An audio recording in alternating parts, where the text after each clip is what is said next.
Additional context. This paper appears to document a parole hearing, a critical component of the U.S. criminal justice system. Parole hearings are administrative proceedings where a board or panel determines whether an incarcerated individual is suitable for release back into society under supervision. These hearings consider various factors, including the inmate's criminal history, behavior while incarcerated, rehabilitation efforts, and potential risk to public safety.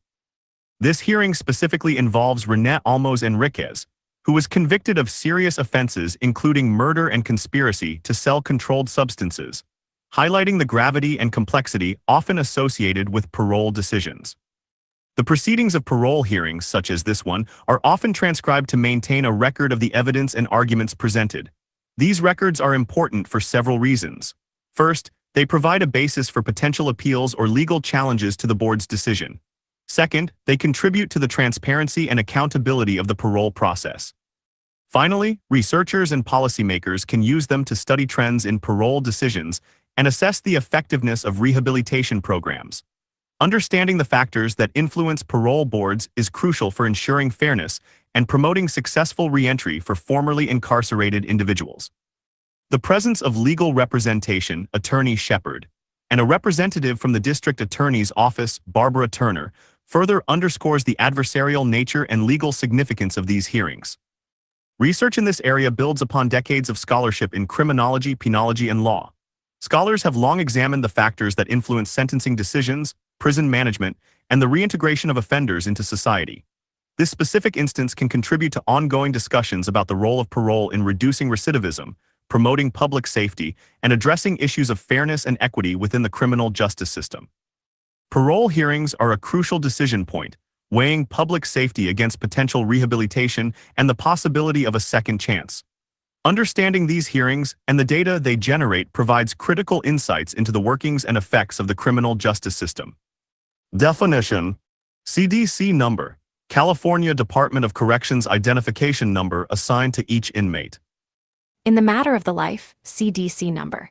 H69471 term parole consideration, hearing of Rene Enriquez. Ironwood State Prison BLYTHE, California, July 21, 2017, 8:40 a.m. 12 definitions.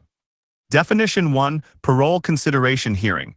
A hearing to determine if an inmate is suitable for release on parole. Definition 2, Presiding Commissioner. The lead commissioner who manages the parole hearing process. Definition 3, Deputy Commissioner. A commissioner who assists in the parole hearing process. Definition 4, Inmate. A person confined to a correctional institution. Definition 5, Attorney for Inmate. A lawyer representing the inmate during the parole hearing. Definition 6, Deputy District Attorney. A prosecutor representing the state's interests at the hearing. Definition 7, Observer. An individual attending the hearing to observe the process. Definition 8, Correctional Officer. A law enforcement officer working within a prison. Definition 9, Transcript Memorandum. A written record of the parole hearing proceedings. Definition 10, Penal Code. A body of laws concerning criminal offenses and their punishments. Definition 11, Non-controlling murder second. A murder charge that does not dictate sentencing for other crimes.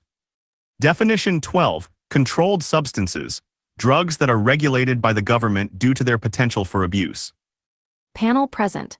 CYNTHIA Fritz, Presiding Commissioner VIJAY DESAI, Deputy Commissioner others present.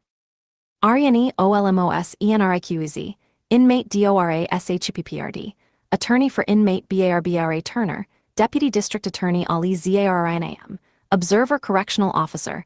Unidentified corrections to the decision have been made. No. See Review of Hearing. Yes. Transcript Memorandum MARSHA, STVRMANMECH, Transcriber, DE Deputy Commissioner DESAI. On the record, Presiding Commissioner Fritz. Okay. We're on record. Time is 8:40 a.m. This is for the subsequent parole consideration hearing of Rene Enriquez. Is that how you pronounce your name? Inmate Enriquez. Yes, ma'am. Presiding Commissioner Fritz. Enriquez, CDC number H69471. Today's date's July 21, 2017. We're located at, Ironwood State Prison. Mr. Enriquez was received into the Department of Corrections and Rehabilitation on March 25, 1993, received into the Department of Corrections and Rehabilitation for the offenses of murder second, Penal Code Section 187. That's non-controlling murder second, Penal Code Section 187. We also have assault with a firearm, Penal Code Section 245. Conspiracy to sell, controlled substances. This is in the county of Los Angeles. The case numbers are BA 118, strike that, 487, for count 4, 1 and 2, and then the controlled substance is BA 039576 and all right. So we're going to go around the room and put our names on the record. Please give your name, spell your last name. When I get to you, Mr. Enriquez, please give your CDC number also. Inmate Enriquez? Yes, ma'am. Presiding Commissioner Fritz. Okay. So I'm going to start with myself and then I'm going to move over to the other commissioner. Cynthia Fritz, FRITZ, Commissioner. Deputy Commissioner DESAI.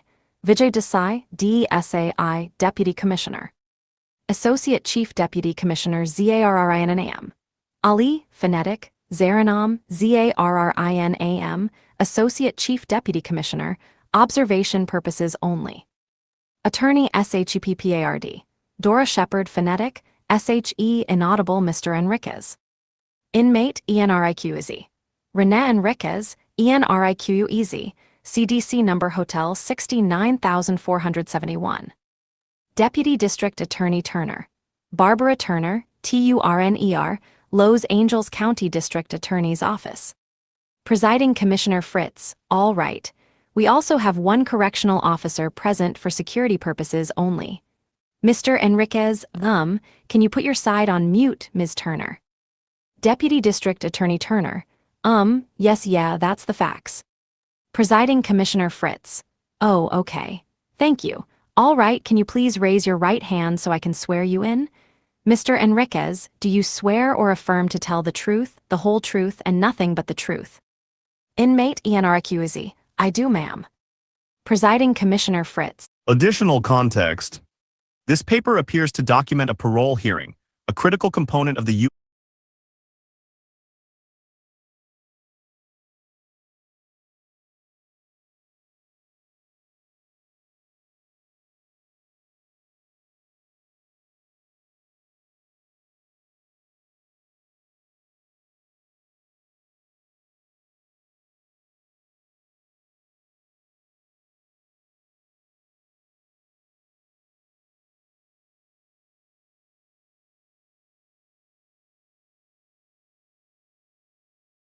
Additional context. This paper appears to document a parole hearing, a critical component of the U.S. criminal justice system. Parole hearings are administrative proceedings where a board or panel determines whether an incarcerated individual is suitable for release back into society under supervision. These hearings consider various factors, including the inmate's criminal history, behavior while incarcerated, rehabilitation efforts, and potential risk to public safety. This hearing specifically involves Rene Enriquez, who was convicted of serious offenses including murder and conspiracy to sell controlled substances, highlighting the gravity and complexity often associated with parole decisions. The proceedings of parole hearings, such as this one, are often transcribed to maintain a record of the evidence and arguments presented. These records are important for several reasons. First, they provide a basis for potential appeals or legal challenges to the board's decision. Second, they contribute to the transparency and accountability of the parole process. Finally, researchers and policymakers can use them to study trends in parole decisions and assess the effectiveness of rehabilitation programs. Understanding the factors that influence parole boards is crucial for ensuring fairness and promoting successful reentry for formerly incarcerated individuals. The presence of legal representation, Attorney Shepard, and a representative from the District Attorney's Office, Barbara Turner, further underscores the adversarial nature and legal significance of these hearings. Research in this area builds upon decades of scholarship in criminology, penology, and law. Scholars have long examined the factors that influence sentencing decisions, prison management, and the reintegration of offenders into society.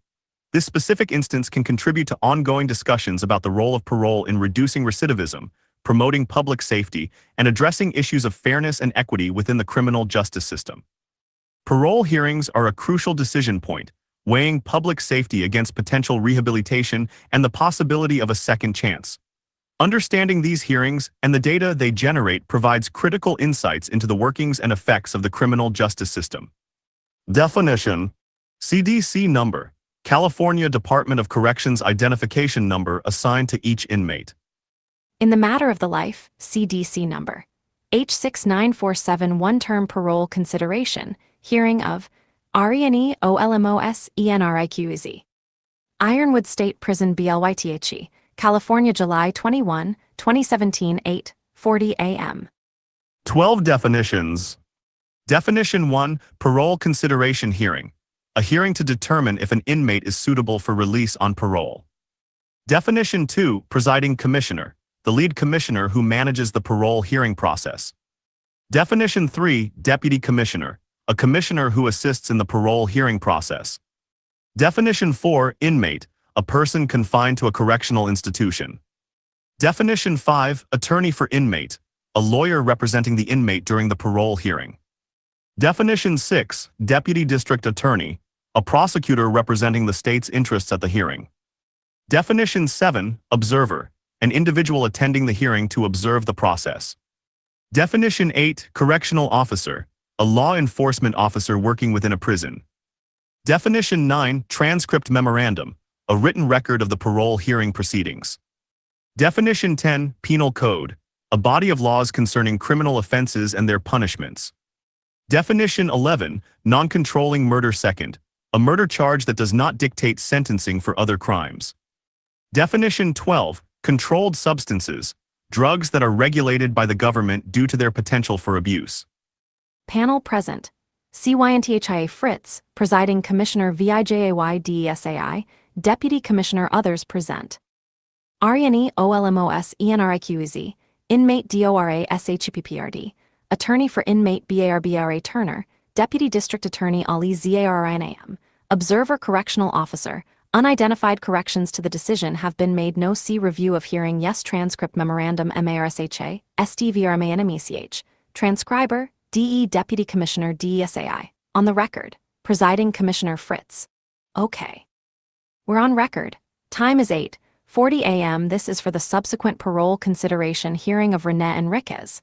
Is that how you pronounce your name? Inmate Enriquez. Yes, ma'am. Presiding Commissioner Fritz. Enriquez, CDC number H69471. Today's date's July 21, 2017. We're located at, Ironwood State Prison. Mr. Enriquez was received into the Department of Corrections and Rehabilitation on March 25, 1993, received into the Department of Corrections and Rehabilitation for the offenses of, murder second, Penal Code Section 187.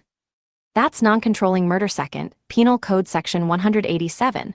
We also have assault with a firearm, Penal Code Section 245. Conspiracy to sell, controlled substances. This is in the county of Los Angeles. The case numbers are BA 118, strike that, 487, for count 4, 1 and 2, and then the, controlled substance is BA 039576 and, all right. So we're going to go around the room and put our names on the record. Please give your name, spell your last name. When I get to you, Mr. Enriquez, please give your CDC number also. Inmate Enriquez. Yes, ma'am. Presiding Commissioner Fritz. Okay. So I'm going to start with myself and then I'm going to move over to the other commissioner. Cynthia Fritz, FRITZ, Commissioner. Deputy Commissioner DESAI. Vijay Desai, DESAI, Deputy Commissioner. Associate Chief Deputy Commissioner ZARRINAM. Ali, Phonetic, Zaranam, ZARRINAM, Associate Chief Deputy Commissioner, Observation Purposes Only. Attorney SHEPPARD. Dora Shepard, Phonetic, SHE Inaudible Mr. Enriquez. Inmate Enriquez. Rene Enriquez, Enriquez, CDC number Hotel 69471. Deputy District Attorney Turner. Barbara Turner, TURNER, Los Angeles County District Attorney's Office. Presiding Commissioner Fritz, all right. We also have one correctional officer present for security purposes only. Mr. Enriquez, can you put your side on mute, Ms. Turner? Deputy District Attorney Turner, yes, yeah, that's the facts. Presiding Commissioner Fritz. Oh, okay. Thank you. All right, can you please raise your right hand so I can swear you in?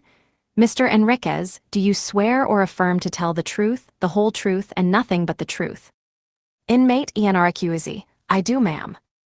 Presiding Commissioner Fritz, all right. Let's first see, we're going to go through a couple of preliminary matters. Before we get started with the substance of the hearing, so the first thing is to see if you need any accommodations under the Americans with Disabilities Act.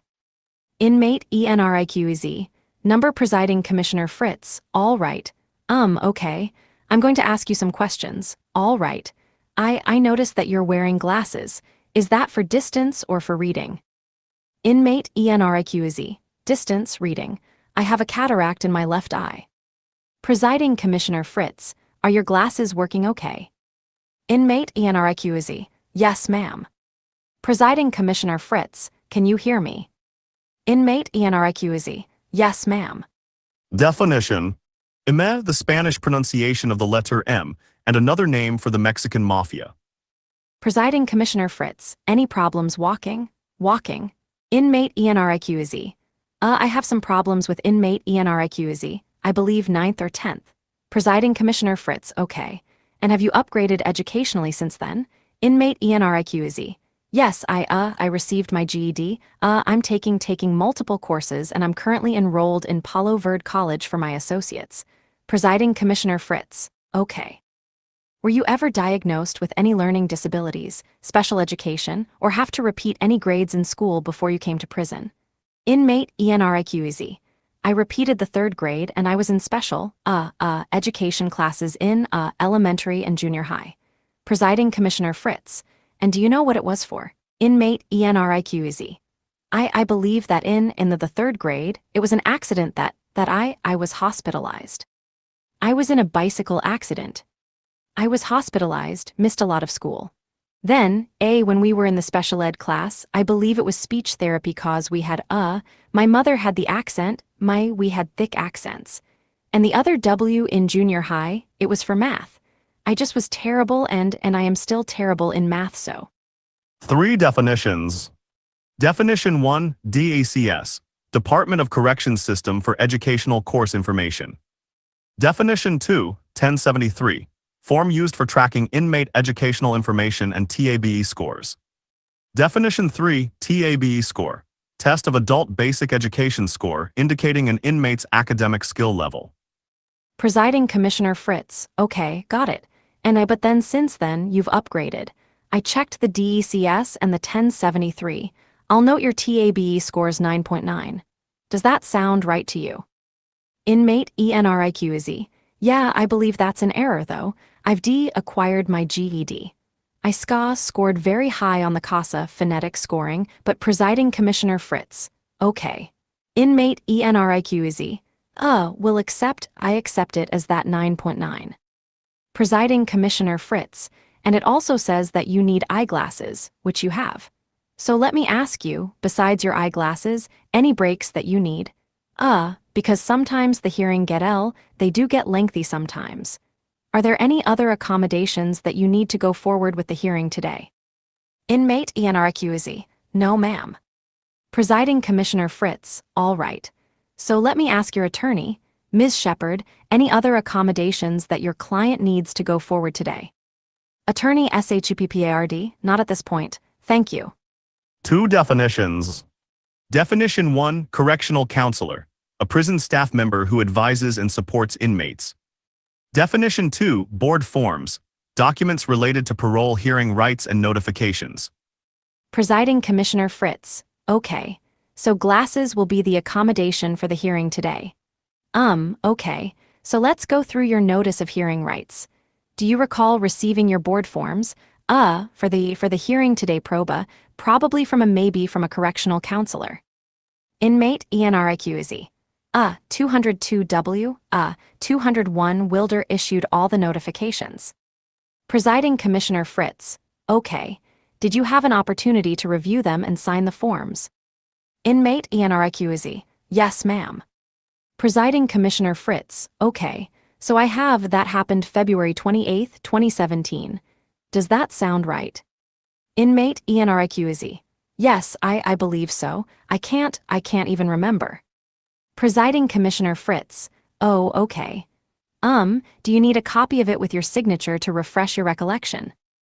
Inmate Enriquez. No, ma'am. I remember signing the advisements. I don't need a copy. 4 definitions. Definition 1, minimum eligible parole date, the earliest date an inmate can be considered for parole. Definition 2, Olson, legal case referring to inmate access to their central file.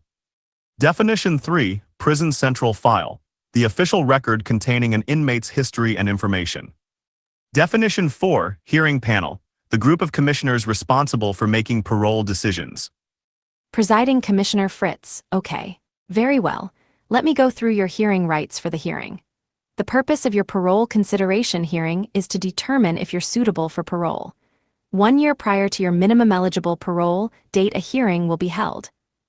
You have a right to attend the hearing, ask and answer questions, and speak on your own behalf.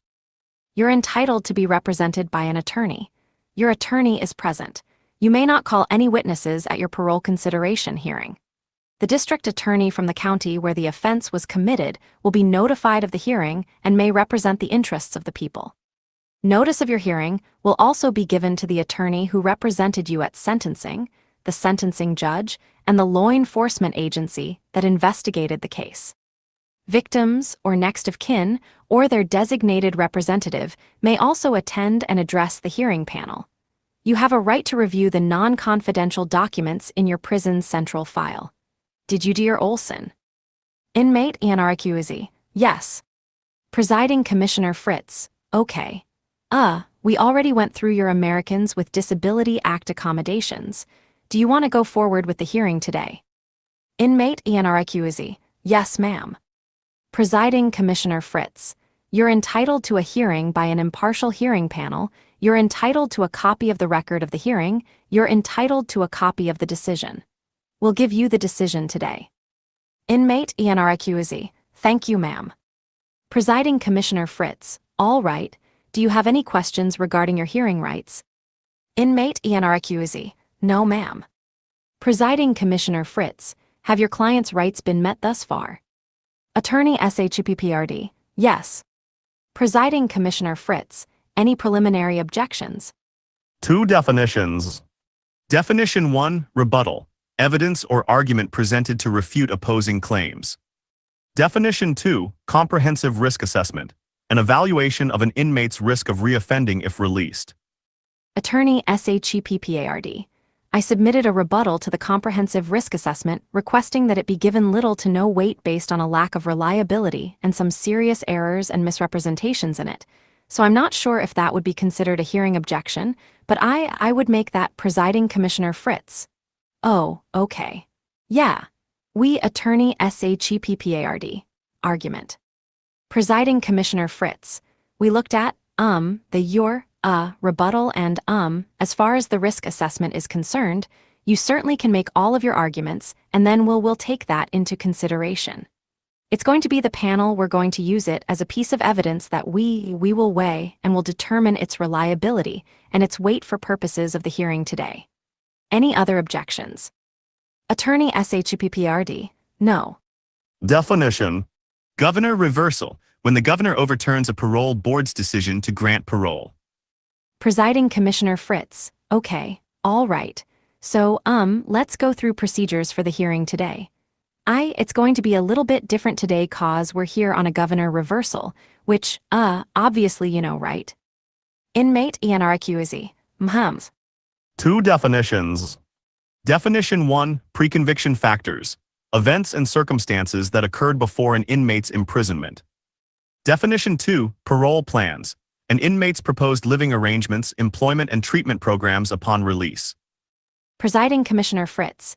You've had two prior grants, Inmate Enriquez. Yes, ma'am, Presiding Commissioner Fritz. Correct?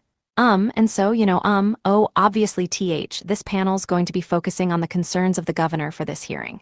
We are going to be going through, pre-conviction factors, as we normally do, what happened before you came to prison, what was going on in prison, parole plans. The regular format, but the focus is going to be on the concerns of the governor, so we will be going through the letter. Did you have an opportunity to review it? Inmate Enriquez: I have, ma'am. Presiding Commissioner Fritz: okay. And then you also received a new risk assessment, so, that's information that hasn't been gone through at a hearing. We'll go through the new risk assessment as well, and then, the other commissioner's going to update anything from your last hearing as far as any new information, and of course we can ask questions about prior information as well, but that's going to be the focus of the hearing today. Do you understand that? Inmate Enriquez: yes, ma'am. Presiding Commissioner Fritz: okay. So, once we've completed our questioning on all the areas, we're going to hand it over to the district attorney's office for clarifying questions. Your attorney can also ask questions.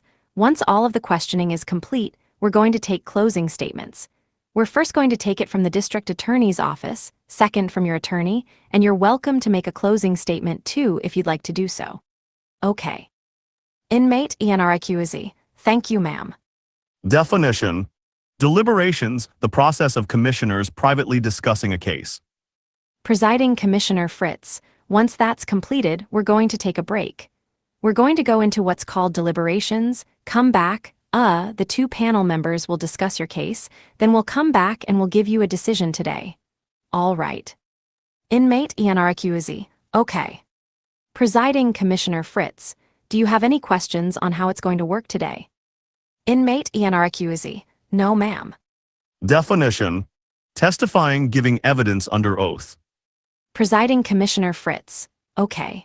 So a couple things which you might already know, but, I'm going to say it, again maybe. The hearing's being tape recorded, so it's important that we have a clear record. It is very important that you understand what you're testifying to because you're under oath. So we ask that you not guess to any questions. If you don't know an answer, you don't know an answer. If we're not asking a clear question, let us know so we can try to rephrase it, okay?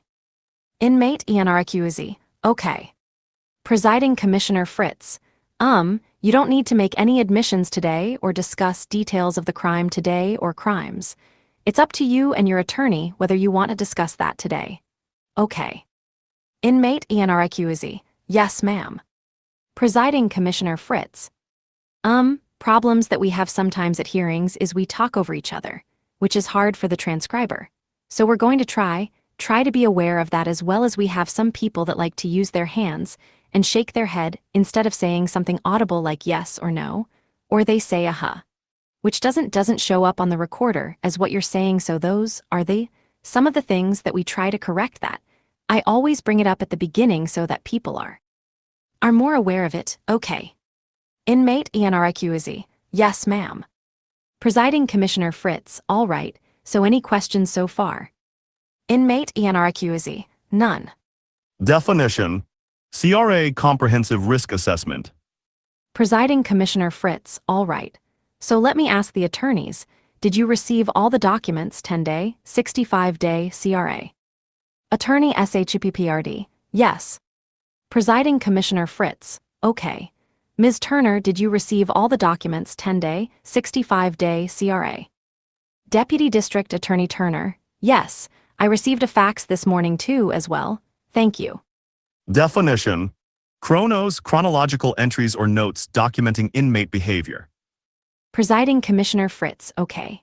Thank you. Before, right when, Ms. Shpprd walked in, she handed us a packet.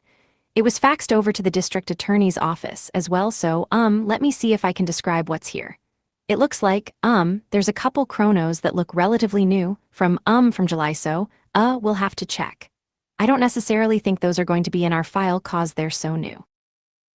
There's one from March 2017, another chrono from another memo from July of 2017, and then some support looks like support letters. A few more chronos, an article or two, Attorney Shpprd. Yeah, there's a memo there that was written by my office. It's about whether participants in witness protection, Presiding Commissioner Fritz. Oh.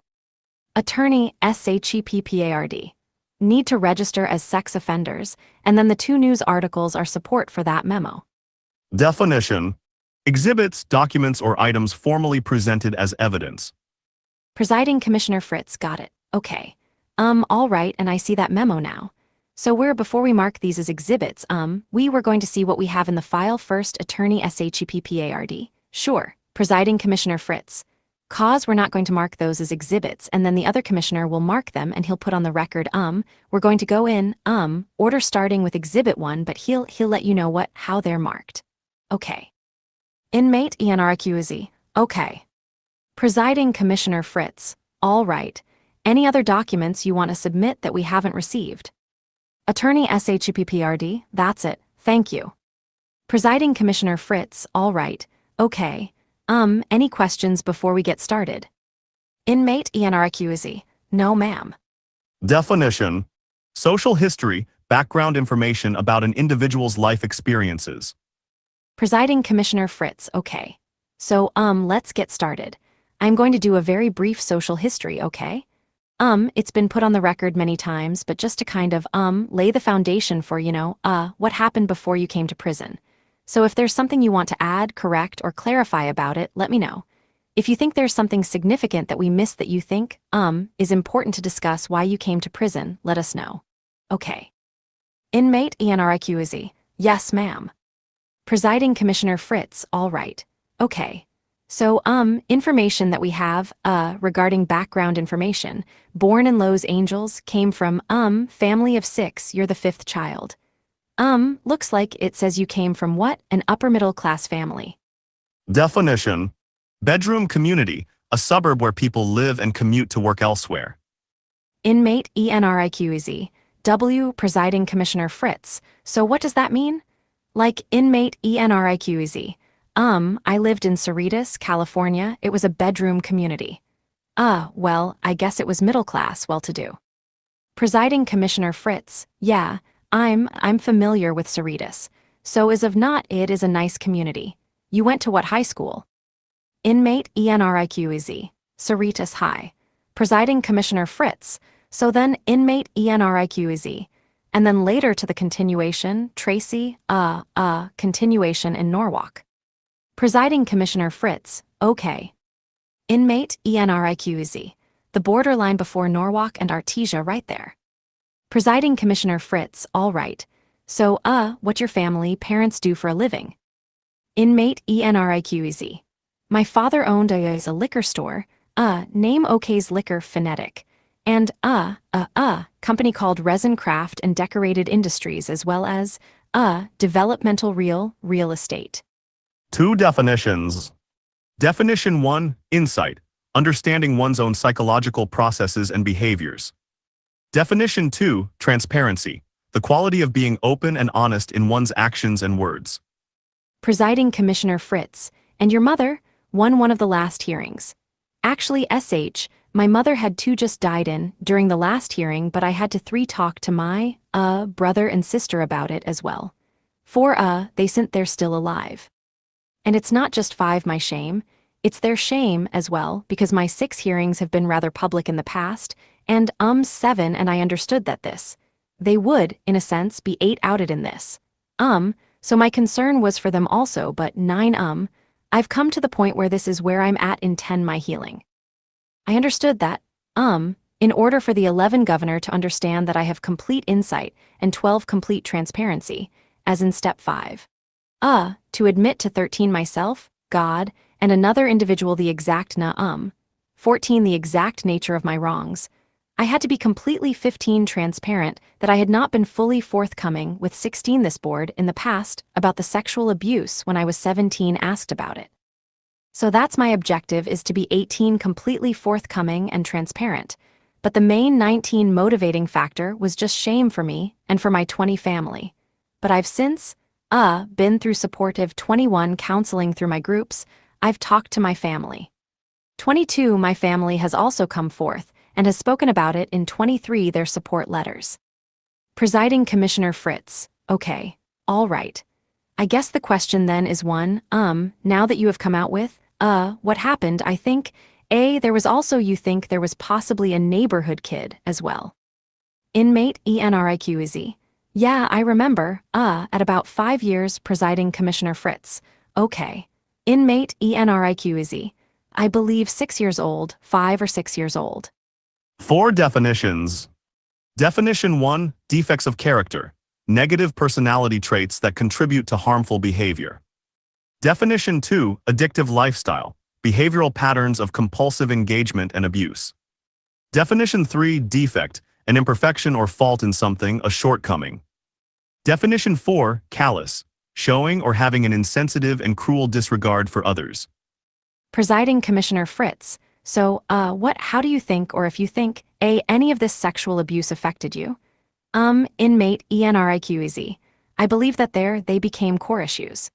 They created in me low self-esteem, self-doubt, low self-confidence, the need to belong, feeling unloved, rejected.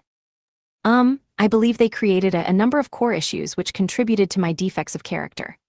I later became, callous, unfeeling, unempathetic, sick, self-centered, I sought attention. I believe they contributed K in a large part, although I say this, and I would hope that the board and the governor's, reversal panel would understand that I'm not trying to minimize my responsibility for my crimes. I'm merely stating that these are contributing factors that came to fuel my defects of character. And my defects of character then fueled my criminality, my addictive lifestyle. Presiding Commissioner Fritz. Okay. And then I guess the next question, because what you're basically telling me is that you haven't been truthful at your prior hearings, and you've given an explanation for why, but then the question is how should we perceive that at this hearing, as why would we believe what you're telling us? 3 definitions. Definition 1, status quo, existing state of affairs. Definition 2, disingenuous, not candid or sincere, typically by pretending that one knows less about something than one really does. Definition 3, lie of omission, intentionally leaving out important information leading to deception. Inmate Enriquez. I understand your concern, ma'am. I completely understand your concern, and we weighed this, my wife and I and my family, because and I mean this in calm, complete humility. I've had 2 grants before. I had the ability to come in here and just go in status quo, but the governors asked me on a number of occasions as to why I came to perpetuate so much violence. I could not adequately explain my insight, and this is insight. This is a reflection of the depth and the breadth of my insight that I've gained, and I wanted to be completely transparent. And I realized that I was disingenuous, but I hope that this commission would understand, that each of you would understand that it was a lie of omission and not deception, and it was based on shame and not the attempt to deceive this board or the governor's panel. Definition.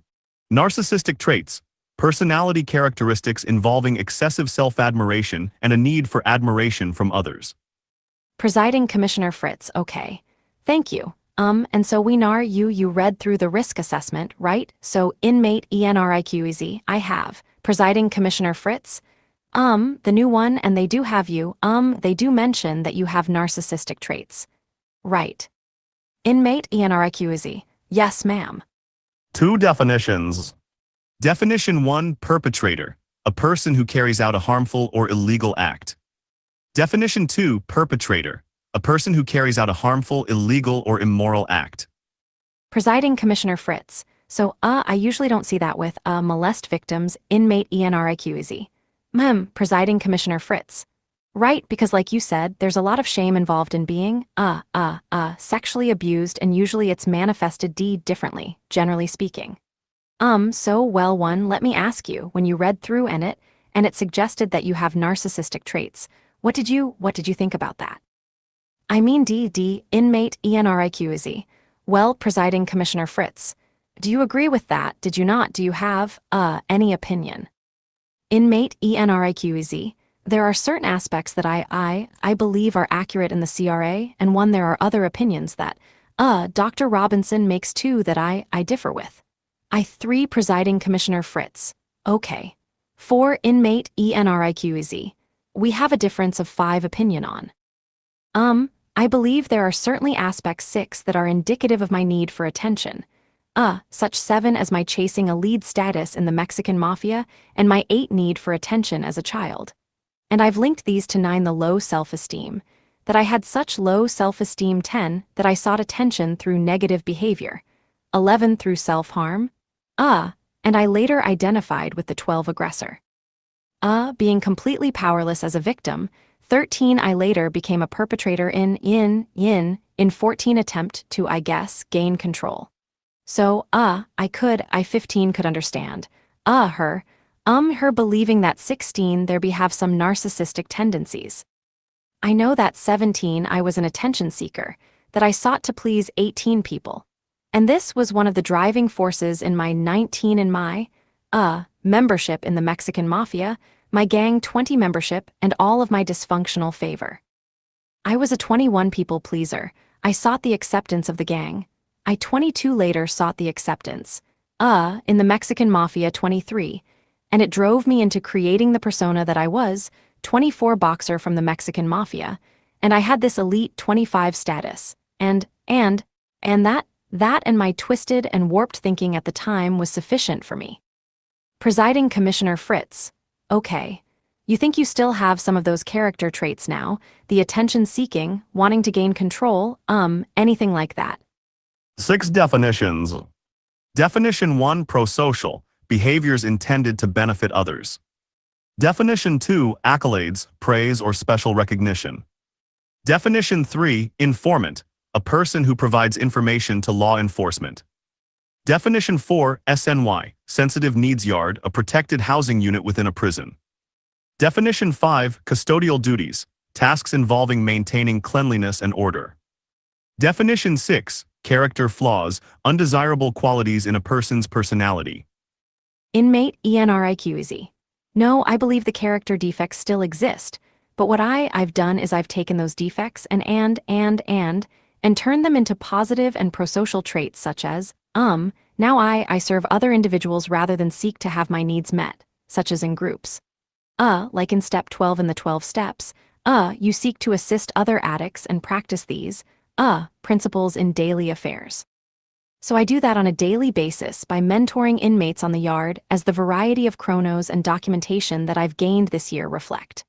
Also, I refuse to assume, leadership positions, on the yard and ill tags, phonetic, or the Men's Advisory Council, because that's part of my personality and character defect of character defect.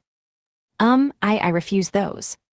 I wanted to assume the role as a normal inmate, and quite frankly, my stay here was an attempt to display this to the board and the governor as well, that I am now a normal inmate. I do not enjoy the accolades of 1 law enforcement. I do not enjoy the accolades of 2 prisoners. In fact, I'm a known, informant who's 3 testified over 40 times for in state and federal 4 cases, and that's the lowest of the low, even in SNY. 5, so I've been reduced to this status, and it's completely 6 acceptable for me.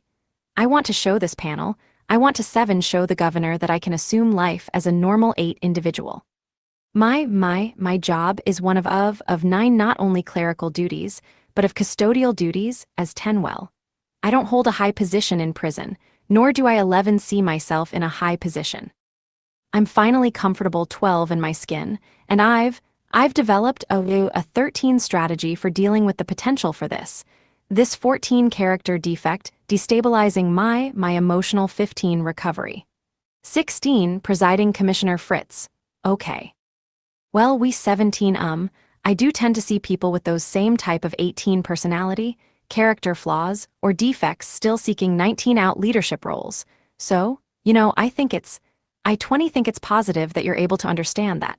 21 that's the issue, and that it's still 22 ongoing and that you recognize it, and you are 23 finding other ways to deal with it in a more prosocial 24 manner.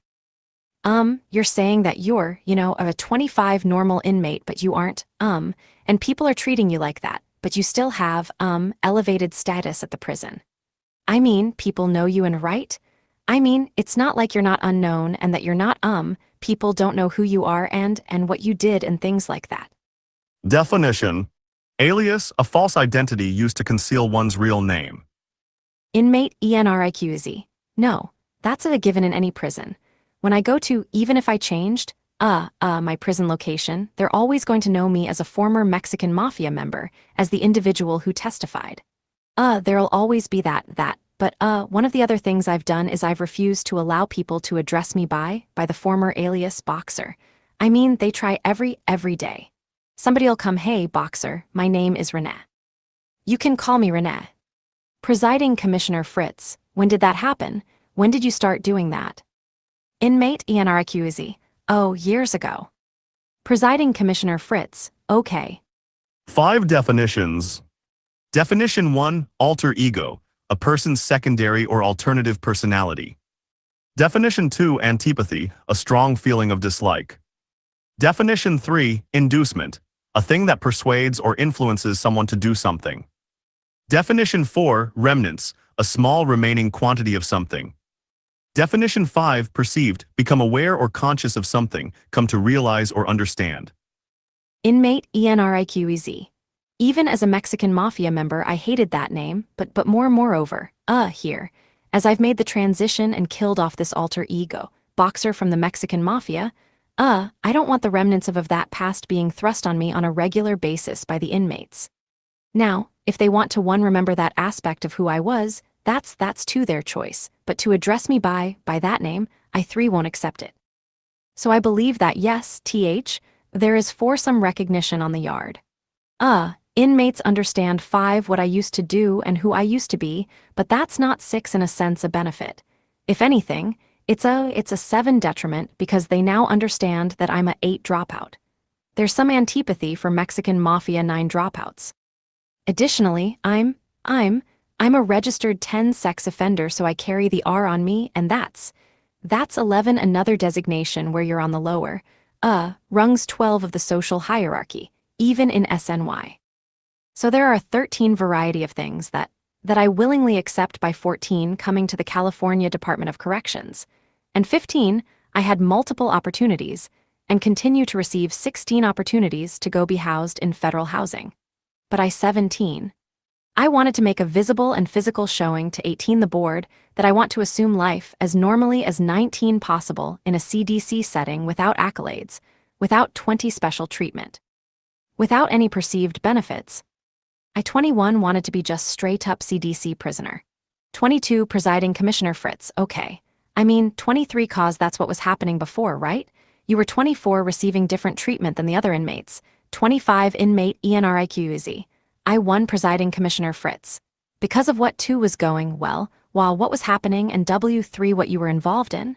4 Inmate Enriquez. Yeah. My cooperation 5 with law enforcement, it meant that I was housed at, 6 another location. I had access to computers, I was 7 living, in undisclosed locations under alias names 8, and that was TH. The treatment was quite 9 different. I think in anybody's estimation, that could 10 be construed as a benefit, but they weren't my 11 motivating factor as an inducement to testify or 12 cooperate. I've never been paid for testimony. I've 13 never been paid for cooperation in terms of my testimony 14 or donations to law enforcement. 15 Presiding Commissioner Fritz. Okay. So, 16 so there were some issues with the governor's letter, and 17 some of it has to do with your social history, so 18 we might as well get into it right now. We 19 already, you know, foundation was that you were raised 20 in a nice neighborhood upper middle class. You 21 dropped out of school. It sounds like you had some 22 problems in school, though, as far as being in special 23 ed and things like that. Dropped out, didn't go 24 through continuation. Ended up joining a 25 street gang. Was that in the neighborhood or was that Inmate Enriquez? It was adjacent. Cerritos was adjacent to Norwalk, Hawaiian Gardens, and, what was the other city? Presiding Commissioner Fritz. Well, some parts of Cerritos, but other parts, so you were closer to that part. Is that what you're saying? Inmate Enriquez. No, we lived in actually right on the Orange County borderline. Presiding Commissioner Fritz. Oh, okay. Inmate Enriquez. Presiding Commissioner Fritz. Yeah. Inmate Enriquez. Inaudible and Artesia's right on the borderline. Inaudible made, Orange County the borderline. So we lived in the nicer area, but my brother went to Cerritos High and began associating with gang members, and thereby my exposure became immediate through my brother. He brought these people to our house and I saw them. I experienced first gang violence through him, the whole 9 yards. I mean, we lived in a nice area, but my brother attracted, undesirable, element to the house. Presiding Commissioner Fritz. And do you previously have stated that you joined the gang in a sense, to, because of your brother or at least partially? Definition. Victimizer, someone who subjects another person to victimization. Inmate Enriquez. Well, at the initial, jumping in or what they call the initiation, I didn't want to do it, but that doesn't mean I didn't want to be a gang member. I was afraid to get beats. Let me articulate that very clearly for the governor because in the past, he believed I was denying that I ever wanting to be a gang member. At that time, I didn't want to get beaten up. They said we're going to drag you behind a gas station and beat you up, and I said no, I don't want to be a gang member, but they dragged me behind a gas station, beat me up, and made me cry anyways. And I soon learned that I could exceed my brother in this. In my immature mind at the time, I wanted to outdo my brother, who was my victimizer. Presiding Commissioner Fritz. Well, that's the question that I have for you because since, now that you've come out with the sexual abuse, and it was the brother that brought you into the gang that was your, perpetrator, so I'm just wondering if that has anything to do with it because, as to why you joined the gang. Inmate Enriquez. It wasn't actually him that brought me into the gang. He was down the street at his girlfriend's house when this happened, and I don't even think that he understood that it was going to happen. Later, he didn't object to it when he found out. In fact, we would participate in gang activities, together, but I'm not certain that I completely understand your question if that had anything to do with it. Presiding Commissioner Fritz. Well, I'm just trying to figure out the dynamic there because he was the perpetrator of the sexual abuse. So, Inmate Enriquez. Presiding Commissioner Fritz. Like I said, so some people deal with that in different ways, and I'm just wondering if that has anything to do with your attraction to the gang, you being involved with your brother or not. I mean, have you thought about that? Because now that there's this new information that we have, we need to, kind of go through it, and see if there's anything more or less or anything that needs to be further discussed. Definition. Emasculated, having one's masculinity taken away, whether literally or symbolically. Inmate Enriquez. I completely understand now. Now that you've articulated it, in fact, I wrote an in-depth insight report as to my participation in gangs. I think it'd be easy if I could just explain a little bit. After I became a member of the gang, I realized it was something that I could do really well. In fact, I could show others that I wasn't, my biggest fear was that they would somehow find out that I was less than a man, that I'd become emasculated. So this was a way for me to excel. In fact, all of my antisocial behaviors were rewarded in the gang, and it's something that I did, quite frankly, better than my brother. I could be crazier than him, I could participate in more violence than him, I could be more respected in the gang than him, and in my immature mind then I was outdoing him. I was showing him, hey, I am a man. I am Presiding Commissioner Fritz. Well, why do you think that you were? Why do you think you could do it better than him? Inmate Enriquez. Because I was doing it better than him. I was a more respected homeboy, I was Presiding Commissioner Fritz. But why? But why is that? Inmate Enriquez. I don't understand. Why was I doing that? Presiding Commissioner Fritz. Well, why do you think that you were able to be more too violent than him? I mean, what is it? I think that's one of the big questions that the governor has is that for what he said that you have not yet. And I'm going to it on page 2 at the bottom. You have not 6 yet articulated an adequate understanding of what made 7 you so eager to adopt such a violent lifestyle. So 8 what you're telling us is you did it. You adopted it. 9 you did it better than your brother, that made you feel 10 good about What I'm hearing from you is that 11 made you feel good because it made you have power over 12 him. But But why do you think you were able to be a 13 more violent person than, others? 14 inmate Enriquez. And this is not minimization by 15 any attempt to me, but I was a gang member who had a 16 twisted and flawed belief system. That made it 17 acceptable for me to participate in 18 violence. Now, as an individual, I had 19 learned, through everything that I had experienced 20 as a kid that this was okay, violence was okay. I mean 21, there were some good things in my life. There were some 22 tender moments from my parents, my family, my brother, 23, but there were also many things that taught me that at 24 was okay to be, unempathetic, sick, to be callous, 25, and that's what I learned. And I learned that the utilization of violence promoted me. I gained esteem in a negative sense from the gangs. I was promoted by the gangs, I was rewarded by the gangs. With each act of violence, with each commitment to the gang, with each, woman that I slept with each time I gave people drugs, I was rewarded. So it made it acceptable for me in my mind. Presiding Commissioner Fritz.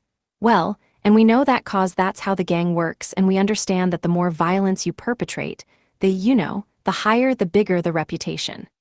But I'm but what I'm trying to figure out is, and that's a question that the governor wants to be, directly addressed is why you think you were able to be such a violent lifestyle. You said it was because of some of the things in your past, but what I'm hearing from your past is that you came from a good family, your dad was verbally abusive towards you, but not physically. Is that right? Inmate Enriquez. No, he was physically abusive as well. Presiding Commissioner Fritz. Physically abusive? Okay.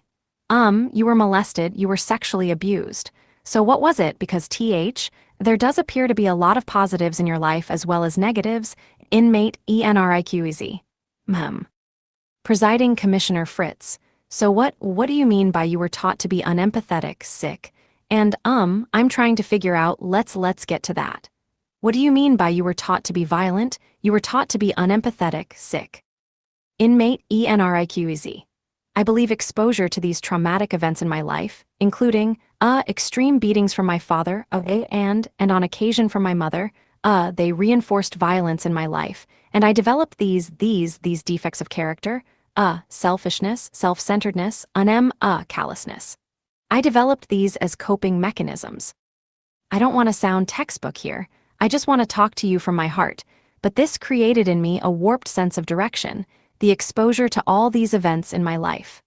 Unfortunately for me, it put me on the path towards gang membership and violence. These are the core issues in my life that caused me to become the monster that I was. These issues that occurred, and certainly other people deal with them in positive manners. They seek out therapy.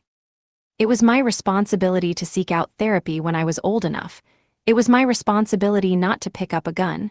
It was my responsibility not to participate in gang violence. But unfortunately, I lacked the coping skills, I lacked the intelligence, I lacked the emotional intelligence to do this, so I was pushed on a path through my character defects. They fed my criminality, they fueled my addictive lifestyle, and they pushed me towards this path. But it was my responsibility. These do not diminish my responsibility for committing the numerous acts that I committed not just for my commitment offense, but for my entire criminal career in the Mexican mafia. I am cognizant of that fact. Presiding Commissioner Fritz, all right. Was there anything that you want to add? That would help us understand why you were so eager to adopt this violent lifestyle. Inmate Enriquez. I believe that my self-esteem and my confidence was so low, it was so, destroyed as a result of the repeated sexual abuse, that I did anything to seek acceptance, peer recognition. I became a people pleaser. I wanted anything to feel accepted, and I found that unfortunately in the gang life, and I found that this dysfunctional behavior made me more accepted. What I didn't find in my family, I found in the gang. Presiding Commissioner Fritz, okay. All right, any questions so far? Deputy Commissioner DSAI, yeah. I've got one cause, the commissioner asked you about your brother and the gangs, your older brother. So at the last hearing, it's like page 47, they asked you a similar question, but obviously you hadn't discussed the sexual abuse, but it says, Why did you, seek so much desire for acceptance? And your answer was, I think I wanted to replicate my brother's behaviors. I wanted to be like my brother, and he was my hero, and he died from AIDS a few years back. My brother was everything. So here's a guy who's your who's the perpetrator, right, and he's also the hero. There's a contradiction there, and can you please talk about that a little bit more? Two definitions. Definition 1, traumatic bonding. The development of strong emotional ties between an abused person and his or her abuser. Definition 2, masking, concealing one's true feelings or identity. Inmate Enriquez. Yeah, I understand your concern. Something that I was greatly ashamed of for a long time that I worshipped my brother. But I believe, part of my insight was that it was a result of traumatic bonding. I bonded with my brother. I didn't have the emotional intelligence, the tools, the therapy, and as a result, I loved him. I love my brother still. I've forgiven him. I've forgiven him and, that was the motivating two reason that I admired him and I believe was a 3 traumatic bonding. Later it was, identification 4 with the aggressor and I don't want to sound 5 textbook at all, but I've done my insight. 6 I've worked hard at understanding these issues. 7 and I loved him. He was my brother. He victimized me, but I forgave him. The early, 9, adolescent and young teen me, identified with 10 him, I bonded with him. I could never address this 11 issue before, but now I have, and I think a part of that 12 answer was also masking. It was masking the reality of 13, of what he had done to me. But I want 14 this commission to understand that I understand the 15 dynamics about what occurred, why I bonded with him so 16 strongly, and why I became the perpetrator and later 17 replicated these behaviors. 18 Deputy Commissioner DESAI. And when did you open 19 up to your family? Your brother and sister in 20 particular. 21 Inmate Enriquez. My wife, I told my wife. 22 about 3 or 4 years ago we talked about it. 23 in fact, my mother told my wife that, my father had 24 molested my sister, and I immediately shut it down. 25 I said I don't want to talk about that. My mom's crazy. 1 she has Alzheimer's, don't listen to that. 2 but one time I was talking to my son, I think it was in 2010-2009. I was in, Monterey Park. My son 4 came and asked me, he said, Dad, what drove me on 5 this path, and it was just a moment of complete 6 transparency with my son. I said I was molested as 7 a kid, and I think this drove me on the path of what I ate, what I became, and, later with my brother and 9 sister, we've talked about it. We've talked about 10 some of the traumatic events. It's only, when I 11 asked them, recently I says will you 12 substantiate this that we really discussed it. I mean 13 but we were willing to go to, therapy, family 14 therapy once we got out. And even if they choose not to, 15, participate in family therapy, I don't want 16 to be responsible for their healing. I'm responsible 17 for my recovery and healing and I love what 18 my sister told me. I never knew. It was so painful to 19 hear that my father, had molested her as well. And I 20 believe this is maybe where Mark picked up this behavior 21 and inflicted it on me. I believe maybe it came 22 from my family. I'm not sure, but it was rather 23 refreshing to speak openly with my family and talk to 24 them about it. We've talked about it in the past, but 25 addressing it public, it was a different nature. It was a different beast entirely, so I had to ask their permission in order to put it out here. Deputy Commissioner DESAI, and that's fair enough. And just for the record, I believe your brother. In the 10-day packet, there is a letter that confirms that there was sexual abuse in your house, and Inmate Enriquez. PR Deputy Commissioner DESAI. Your wife confirms the conversation that you and her had about, I think she says 4 to 5 years ago is when you came through it. The other question I had on the related topic was, I think you opened up to your groups too about this. How was that moment like? Inmate Enriquez, how was that? I beg your pardon. Deputy Commissioner DESAI, so I think you started to discuss your sexual, abuse among your peers, right? So what was that moment like, coming clean to other inmates? 'Cause it can't be easy. Inmate Enriquez. Oh my gosh, it's very difficult, but there was one individual who stood up in group one day. I won't say his name. I'll just say his first name. It's jarred phonetic. And we're in group and he speaks one about this. He's emotional, and I could see the pain in his eyes. I could see the tears forming, and 3, I felt it deeply that this man could speak about it, so I 4 started. The next group, I spoke about it, said I 5 was also sexually molested. You're not alone. And at 6 was such a rewarding thing cause 6 or 7 other guys 7 stood up and says we were also sexually molested. At 8 happened incrementally. But now as I cross the 9-yard, guys are coming to me, man. You're telling 10 my life story when you say this in groups. This 11 happened like to me. It's like you're telling my 12 story, and it's so rewarding to be able to reach 13 out to other individuals, and I think it's a shame, 14, that there are no groups that specifically address this 15 topic. But we try to address it in the inaudible, with 16 like. We have an inaudible writers, which is a 17 journaling, emotional writing group, right? We 18 have Center for Counsel. We have some groups, 19 we try to address it wherever we can. I go to group, 20 5 days a week, sometimes 2 times a day, and 21 but it was cathartic, I think. I 22 mean a word, it was cathartic. It was like a release 23 of all this pent-up stuff, and I could finally say I 24 don't care about the reputation of being macho anymore. 25, I don't care about the reputation of being a tough guy. I'm telling you, this is what happened to me. So it was rewarding in the sense that I could get it off my chest, and it was rewarding that I could help others in the process.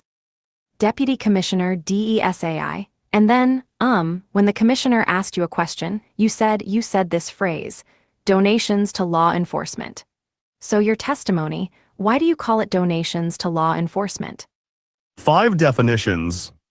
Definition 1, pro bono. Of work undertaken without charge, especially legal work for a client with a low income. Definition 2, living amends. Making amends or repairing the damage caused by past behavior. Definition 3, altruistic. Showing a selfless concern for the well-being of others, unselfish. Definition 4, notoriety. The state of being known for some unfavorable act or quality.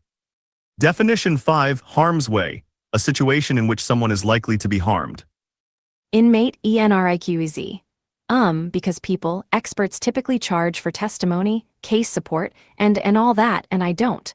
Whatever I do for cops and kids is completely pro bono.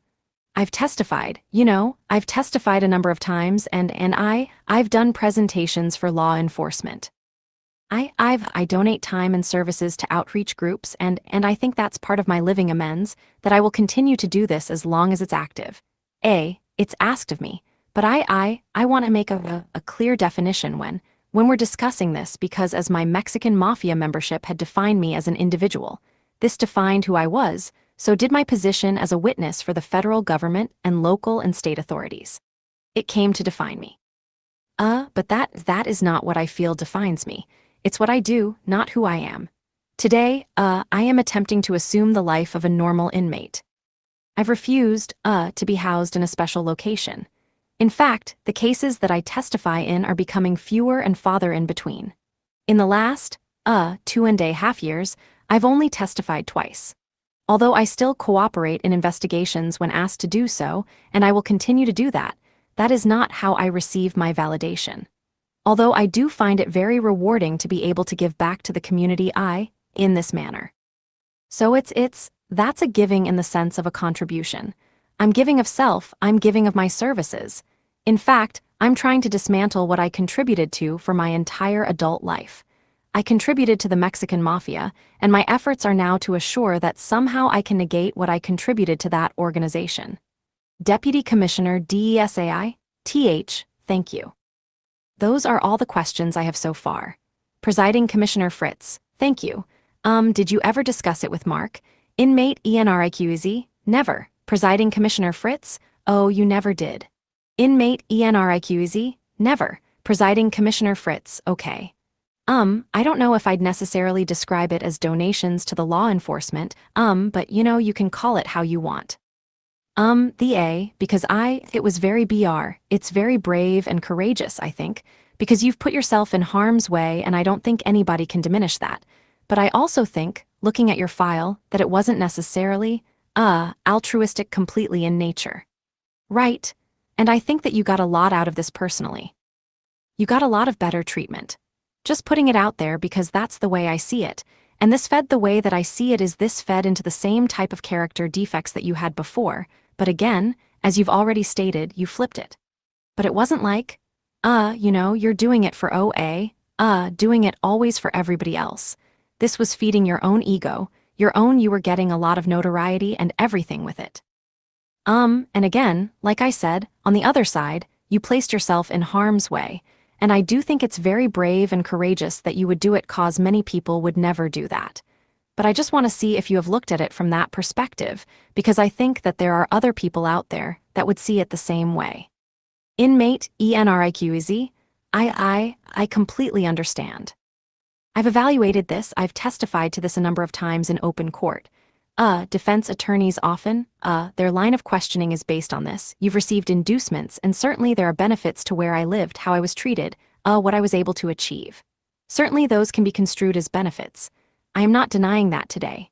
But on the other hand, my giving back, and I don't want to say, what was it? Contributions? Did I use the word? Deputy Commissioner DESAI, donations. Inmate Enriquez, donations. My contributions. I want this panel to understand that they were given from self. I understood that I was putting myself in harm's way. I understand that today, and I will continue to do so, and not because I'm reckless or I'm endangering myself or others, but because I believe that I owe a great debt to society. I owe a debt that I will never be able to repay. I've taken the lives of Cynthia Galvadon, phonetic, David Gallegos, phonetic, and inflicted pain on so many other individuals that my life will be a life of service.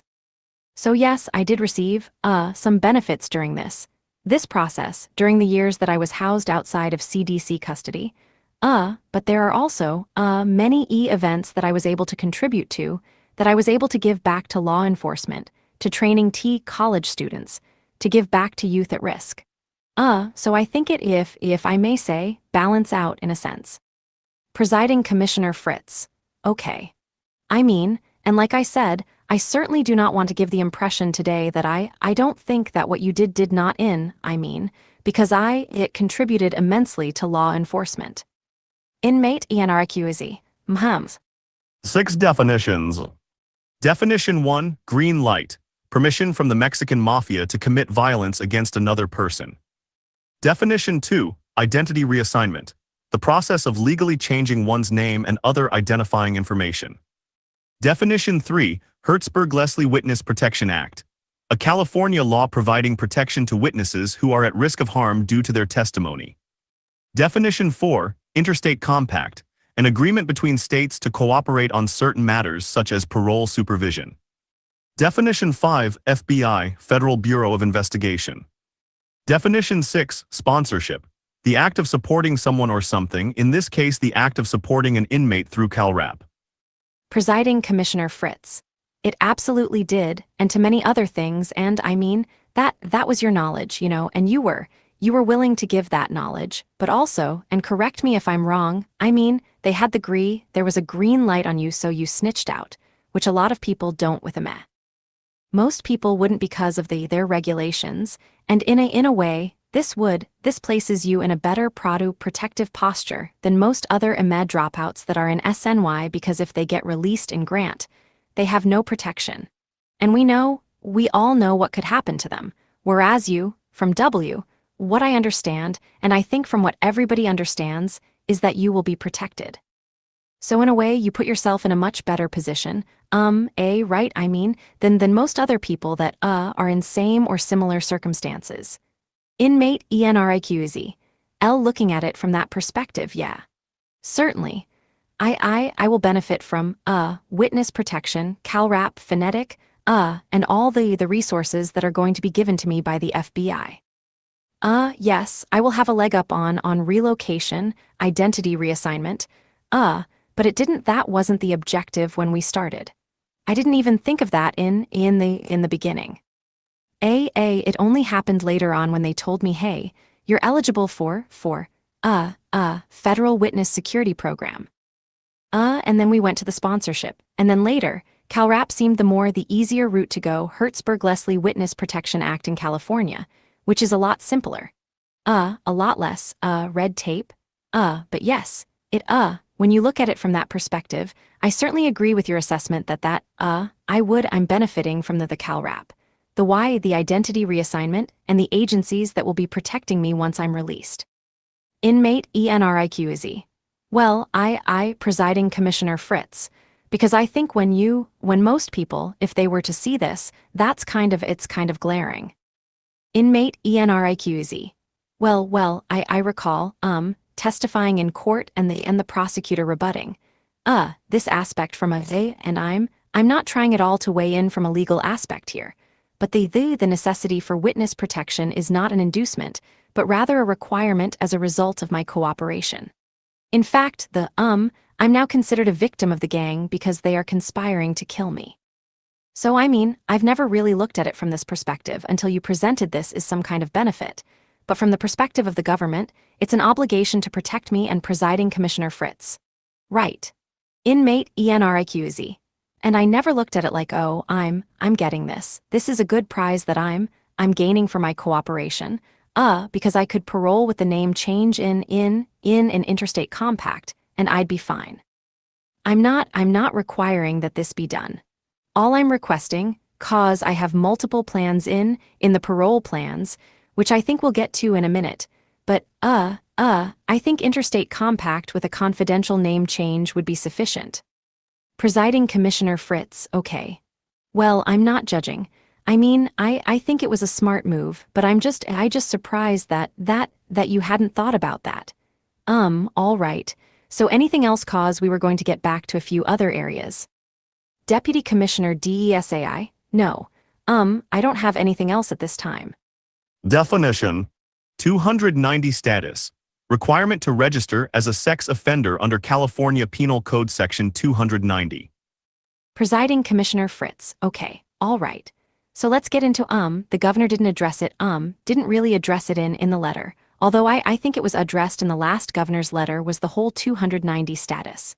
So let's get into, as far as the parole plans and everything, but let me just ask because when I see, you were a perpetrator of sex crimes, but with both men and women or inmate Enriquez. Presiding Commissioner Fritz. Man, woman, which is not necessarily common. So let me ask you, now that you have, become open about your sexual abuse, I want to know if there's anything else that you'd like to add as far as why you think that you were involved in any of these prior sex crimes. 4 definitions. Definition 1, omnipotence, the quality of having unlimited or very great power. Definition 2, impotence, the state of being powerless. Definition 3, nexus, a connection or series of connections linking 2 or more things. Definition 4, behavioral reenactment, acting out events from the past, especially traumatic experiences. Inmate Enriquez. I certainly. I believe that my participation in these crimes were a result of being sexually abused, that I went on to become the perpetrator rather than the victim, and doing so, gave me a sense of, omnipotence rather than impotence. You know, when I was victimized, I was vulnerable, and I've identified the thread between all my victims, not just the sexual, assaults, but through the Mexican mafia member who was incapacitated through drugs. The other Mexican mafia member who was marginalized, the other female victim who was shot and killed, Cynthia Galvedon, and any other victim who had, become one of my victims in my life. They were all vulnerable. I've identified that thread between all this, and I think it's the nexus between my vulnerability and my crime. So I think it was, repetitious behavior, a reenactment of a behavioral reenactment. I'm reenacting these crimes throughout my whole life. So I've made that nexus in my studies, but by no means does it minimize my responsibility. It's just that I understand what the nexus was in these crimes, that they are directly linked to my early childhood sexual abuse, and I recognize that, I understand it. Presiding Commissioner Fritz, okay. Why a female victim, inmate Enriquez? Presiding Commissioner Fritz, when your perpetrators were male. Inmate Enriquez, it was opportunistic. Nothing I say can minimize, what I've done, the horrificness, sick of what I've done. It was a party, the female was engaging in, amorous sexual behavior in the front of a party, in front of all of us. We were all intoxicated, and we took advantage of the fact that she was intoxicated, which is horrendous. Horrendous. Presiding Commissioner Fritz, was it gang-related? Inmate Enriquez, yes. Presiding Commissioner Fritz, all right, so inaudible. Inmate Enriquez, but I don't say that to minimize. I don't say that to minimize the fact that she was an innocent victim. Definition: rape situation, a term used to describe a forced sexual encounter. Presiding Commissioner Fritz, all right. So was more like a gang type of rape situation. Inmate Enriquez, yes. Presiding Commissioner Fritz, and so that did you gained credibility and your reputation being involved in that. Inmate Enriquez, yes. I mean, anything you did for the gang, even Die's dysfunctional behavior such as this, you gained status because you participated in a group sex thing with somebody. Presiding Commissioner Fritz, so you think the thread between your victims is that they were all vulnerable, but when I look at the two victims, so, the two murder victims that you came into prison for, one which it appears as if you personally shot, and then the other one you directed someone else. I mean, their vulnerability was because they were vulnerable to you. I mean, so what do you mean by the vulnerability with both of them? It looked to me like this was, gang-related. Is that a fair statement? Inmate Enriquez, that is it's entirely accurate. It was, Mexican Mafia related. It was, this was gang related. Presiding Commissioner Fritz, right. So, I mean, the vulnerability was not being right, we're back on the record. Times 9:39 a.m. All parties that were present prior to the recess are present now. So we were talking about the murders, and so, in talking about, the vulnerable situation that they were in, can you give me, more of an explanation on why you were involved in these murders? Inmate Enriquez, can I give a little bit of more on the, vulnerability? Presiding Commissioner Fritz, sure. Inmate Enriquez, well, there were other victims as well, like the victim in the attorney room, phonetic. He was chained up and vulnerable. And the sexual assault victim in Folsom State Prison, he was a closeted homosexual and thereby vulnerable, a weaker inmate. So I made that common thread identifying with the perpetrator. Some of those victims were vulnerable because I made them vulnerable, such as as happened to me as a kid. I was just replicating, identifying with the perpetrator throughout this vein, and that's what I tried to my point that I made that I identified the nexus between my own vulnerability and my victim's vulnerability. I replicated this behavior all throughout my entire life. So that's all I wanted to get in on that. And what was your question? Presiding Commissioner Fritz, okay. Thank you. So, and any further information, about why you were involved in the two murders with, Ms. Galvedon and Mr. Gallegos. Inmate Enriquez. In my mind then, in my twisted, sick thinking, it was acceptable for me to victimize these individuals because they lived by gang laws. In my belief system, it was okay to victimize individuals because we had our own set of rules. We were above the law as being members of the Mexican Mafia or associates of the Mexican Mafia, and we had our own rules that if you lived by the Mexican Mafia's code of ethics, and code of conduct, that you were subject to the rules and everybody knew that. So then, as twisted and warped and sick as it was, that was what I believed. That's how I dealt with it. That's how I was able to do that, to participate in those murders, but in no way does that excuse my behavior. This is not a minimization or an attempt to defray responsibility. I take full responsibility. My thinking was flawed, wrong, sick, monstrous, and nothing I say today is in an attempt to minimize my responsibility for these crimes. Presiding Commissioner Fritz, okay. And at the time, it sounds like from what I'm hearing from you, is that, they were part of the same type of network that you were involved in with the Mexican mafia in some way, shape, or form, and so, there wasn't a whole lot of, you're just doing what you were doing and they knew consequences of actions. Inmate Enriquez. Yes, ma'am. Presiding Commissioner Fritz. Because of what they were involved in. And then you were heavily involved, as we all know, in prison. So, was there at some point where you thought about all this stuff, in a different way? Inmate Enriquez. Yes, ma'am. Presiding Commissioner Fritz. Okay, and so when was that? Inmate Enriquez.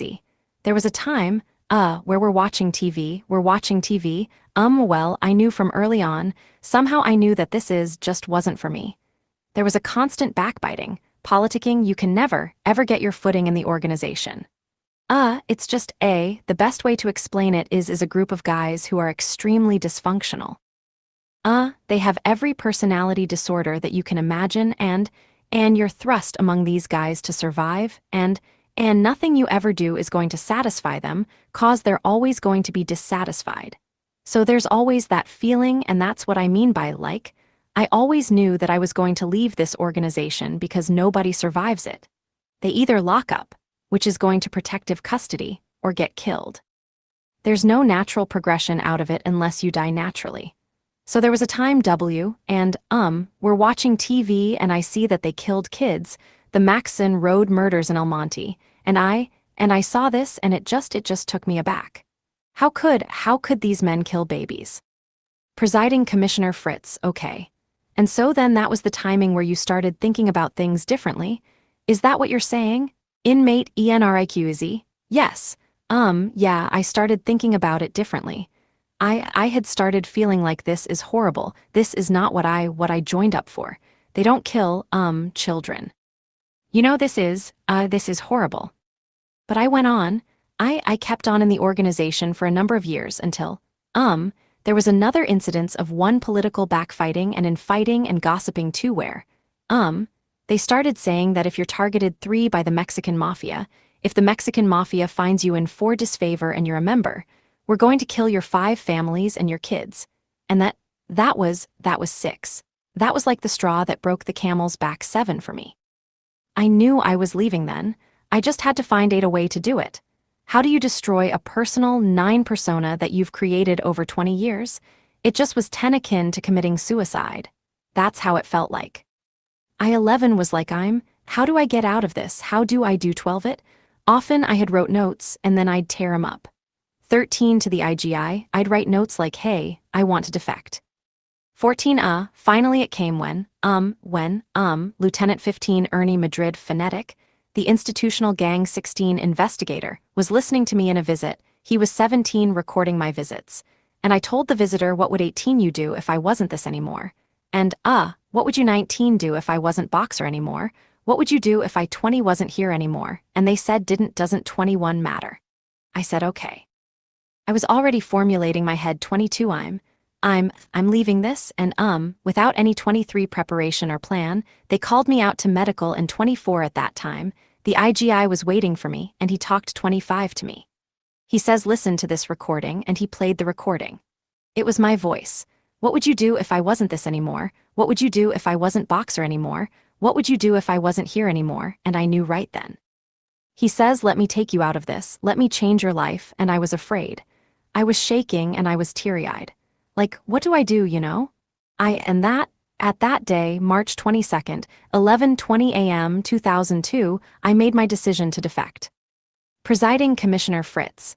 And, were you already, having issues with the politics as far as were you in disfavor already? Inmate Enriquez. Oh, I had been on the hit list about 3 times already. Presiding Commissioner Fritz. Oh, okay. Inmate Enriquez. I mean that's like the nature of the beast. I was Presiding Commissioner Fritz, right. Inmate Enriquez. At that particular time I was going through it with Phonetic, which is one of my best friends in the organization, probably my last vestige of political, support. Presiding Commissioner Fritz. Okay. Because I appreciate the way that you've described it to us, but that's what we usually see is that it's not I, had a change of heart. It was not, I don't like the violence that they're perpetrating. It's I'm on the hit list, inmate Enriquez. Presiding Commissioner Fritz. I know my family's next, inmate Enriquez. Presiding Commissioner Fritz. I'm next because, they changed their regulations to inmate Enriquez. I understand.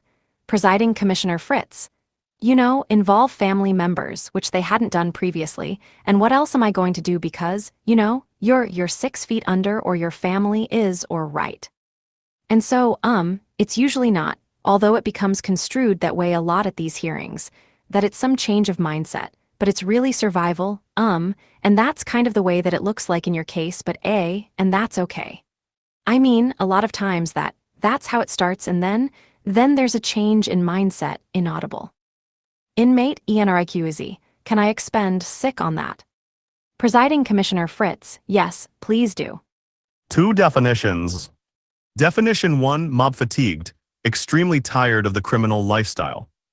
Definition 2, moderate risk rating, an inmate's risk to the community upon release from prison as determined by the CRA tool. Inmate Enriquez. I understand that that's how it looks at first blush. And it's not just all because kids are getting killed, one, because they passed an edict, the Mexican Mafia, 2, during that process. They fortunately put a stop to all 3 that, killing kids. The Mexican Mafia members said no, we're not going to kill kids.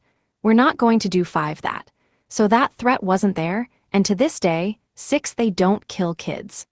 My wife lives in the same 7 location for 20 years and they haven't went after her, 8, because there is that edict. They don't target 9 innocent civilians. I understand tenure concern, but I've been on the hit list multiple 11 times in my career as a Mexican Mafia member, and 12 survived it politically. I knew how to politic. That's 13, that's what I did well. I knew how to maneuver in 14 the deep waters with the great whites. That 15, that is just a reality of the 16 organization. But yes, it is, in a sense 17 survival as well. I was tired. I was 18 mob fatigued. I was afraid I had lost my edge. You 19 know, you could ask me this question on 10, 20 different days, and I'll give you 10 different answers, 21, because there's so many dynamics involved with the 22 decision to leave.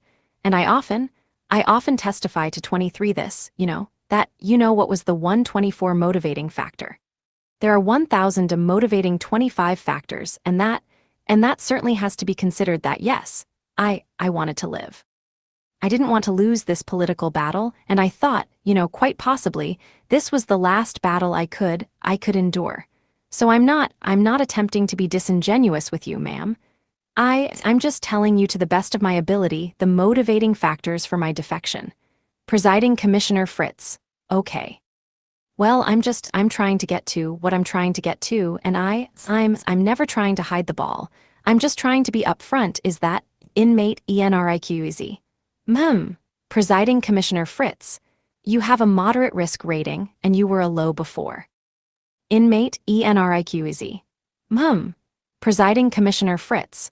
So we have a high now, which I don't see very often, and it's pretty clear from this risk assessment that, at least the way that I see it, is that they thought you were trying to be manipulative, right? Inmate Enriquez.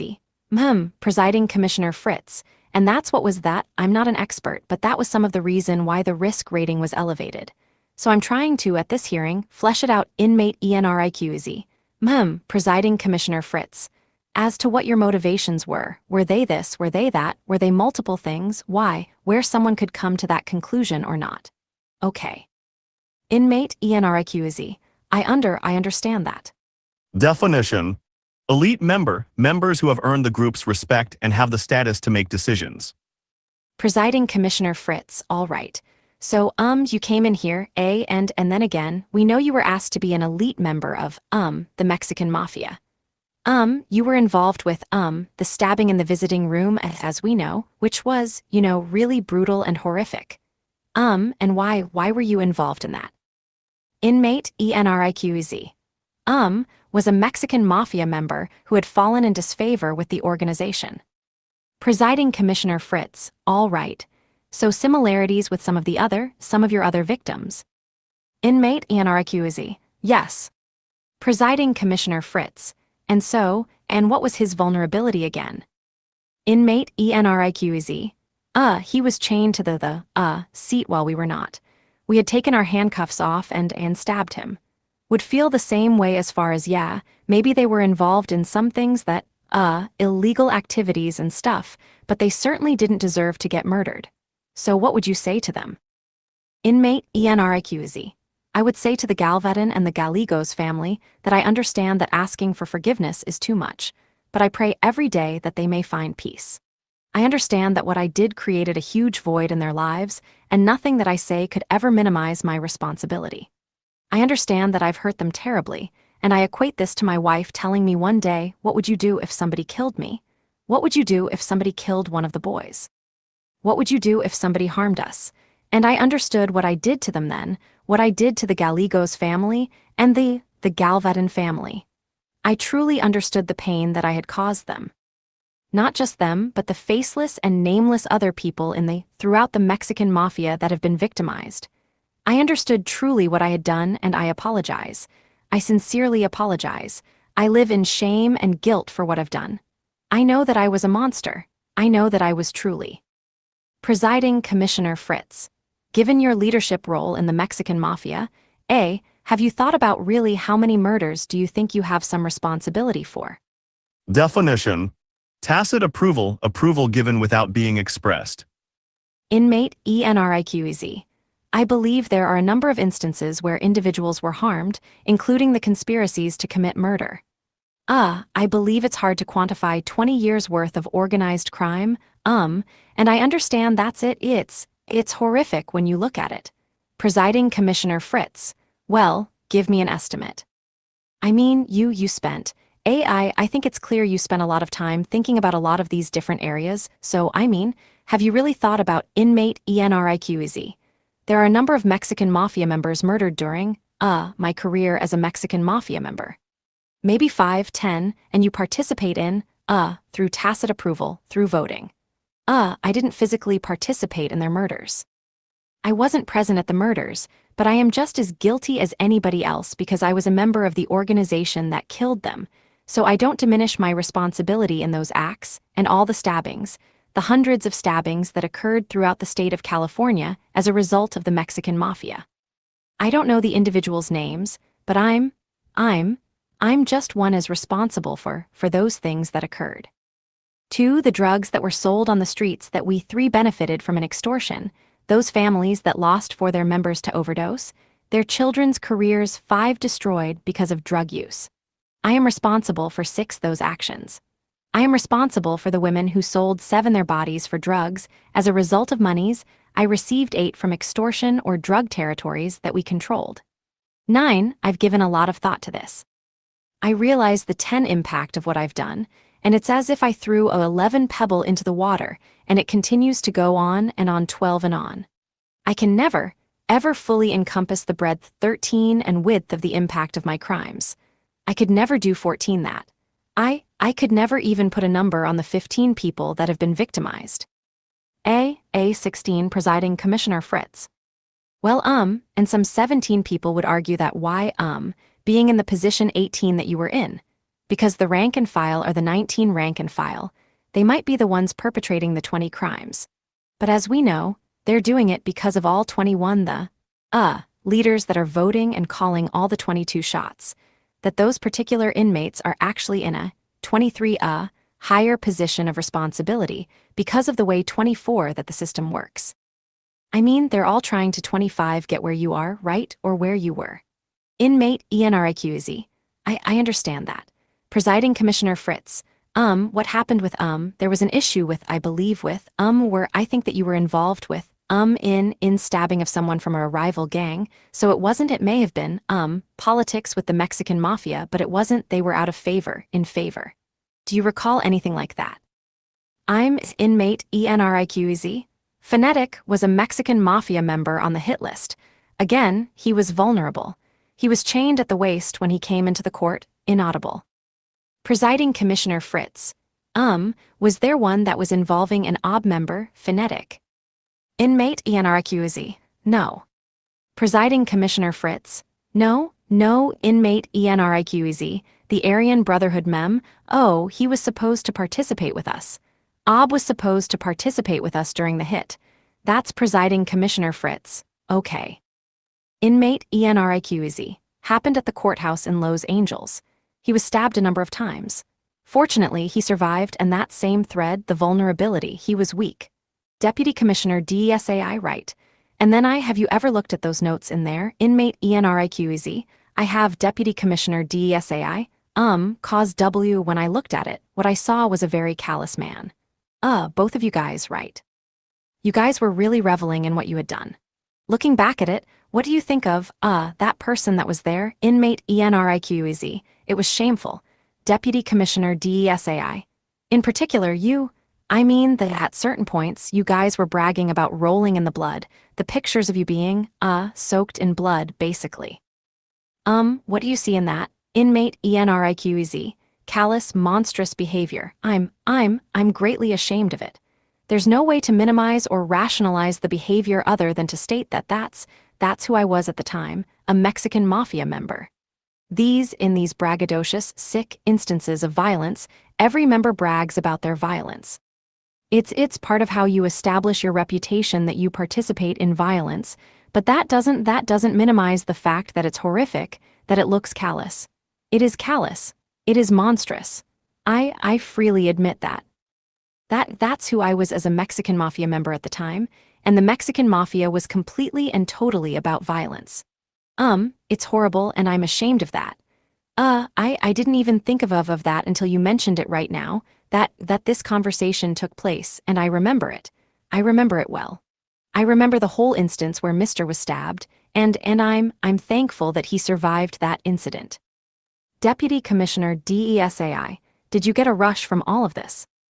Inmate Enriquez. You feel adrenaline.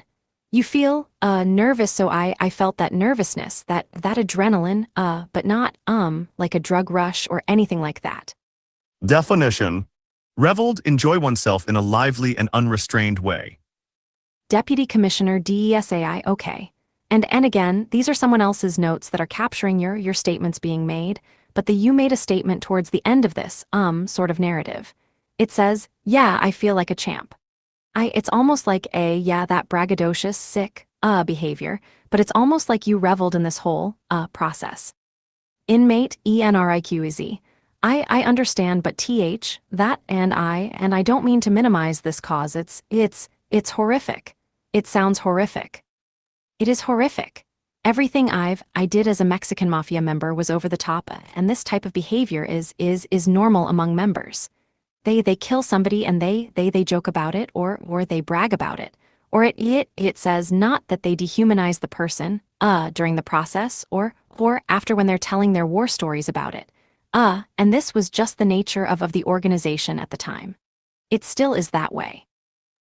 I still listen when I do case support to communications where they talk about murders and they're laughing and joking about it. So this is who I was at the time. I'm not, making any excuses for it. That's the twisted, sick thinking that I was immersed in at the time, and I understand your concern for it. I'm ashamed of it. I am ashamed of it, truly ashamed of it. Deputy Commissioner DEBAI. And then, any other character defects, that are revealed in this narrative. Inmate Enriquez. The arrogance, the sense of entitlement, the overinflated ego and importance, our willingness to place our will over that of the others, over Mr. himself. Deputy Commissioner DESAI, thank you. Those are all the questions. Presiding Commissioner Fritz, thank you, all right. I think you have addressed, but I want to make sure that you feel like you've completely addressed these issues, the first two issues that the governor had. The one was that you hadn't adequately explained why you were so eager to adopt the violent lifestyle, which I think we've already discussed, but is there anything else? Inmate Enriquez. I think I think that I have adequately Presiding Commissioner Fritz. Okay. Inmate Enriquez. Addressed it, my insight reports and testimony today. Presiding Commissioner Fritz, okay. Inmate, Enriquez. I believe that this panel I pray that this panel has a clear understanding as to what my motivations were. 3 definitions. Definition 1, Governor's Reversal Panel, group which advises the governor on parole decisions. Definition 2, egalitarian, believing in or based on the principle that all people are equal and deserve equal rights and opportunities. Definition 3, de facto, in fact whether by right or not. Presiding Commissioner Fritz, okay. The next one, why you had gravitated toward the lifestyle in the first place, I think we have discussed that already. If there was anything else, inmate Enriquez, yeah, my core issues fed my character defects. My character defects led 1 to my criminality and my addiction to substances 2 and gangs. 3, Presiding Commissioner Fritz, okay. So the next 4 issue is on the 3rd page, and it's the first 5 full paragraph where what the governor's letter 6 says is that you blame the gang for your own choices. 7 for your many of years of and I'm just 8 paraphrasing it, extremely gang leadership, but 9 your explanation. Gang members are violent because 10 gangs are violent is a truism. You did not participate 11 in the violence just because it was expected of you. 12 you personally molded and shaped the Mexican Mafia's 13 expectations of its members, and expanded the gang's 14 reach outside of prison. Over and over again, you 15 made independent decisions to turn away from your 16 normal, upper middle class, bring upbringing to 17 become a leader of one of the most dangerous gangs in 18 America. You claim that you knew early on, that was 19 in quotes, that you would leave the gang is absurd. 20 you continued participating in violent gang activity for 21 years, carried out these murders a decade into your 22 membership, made a career of sophisticated gang warfare.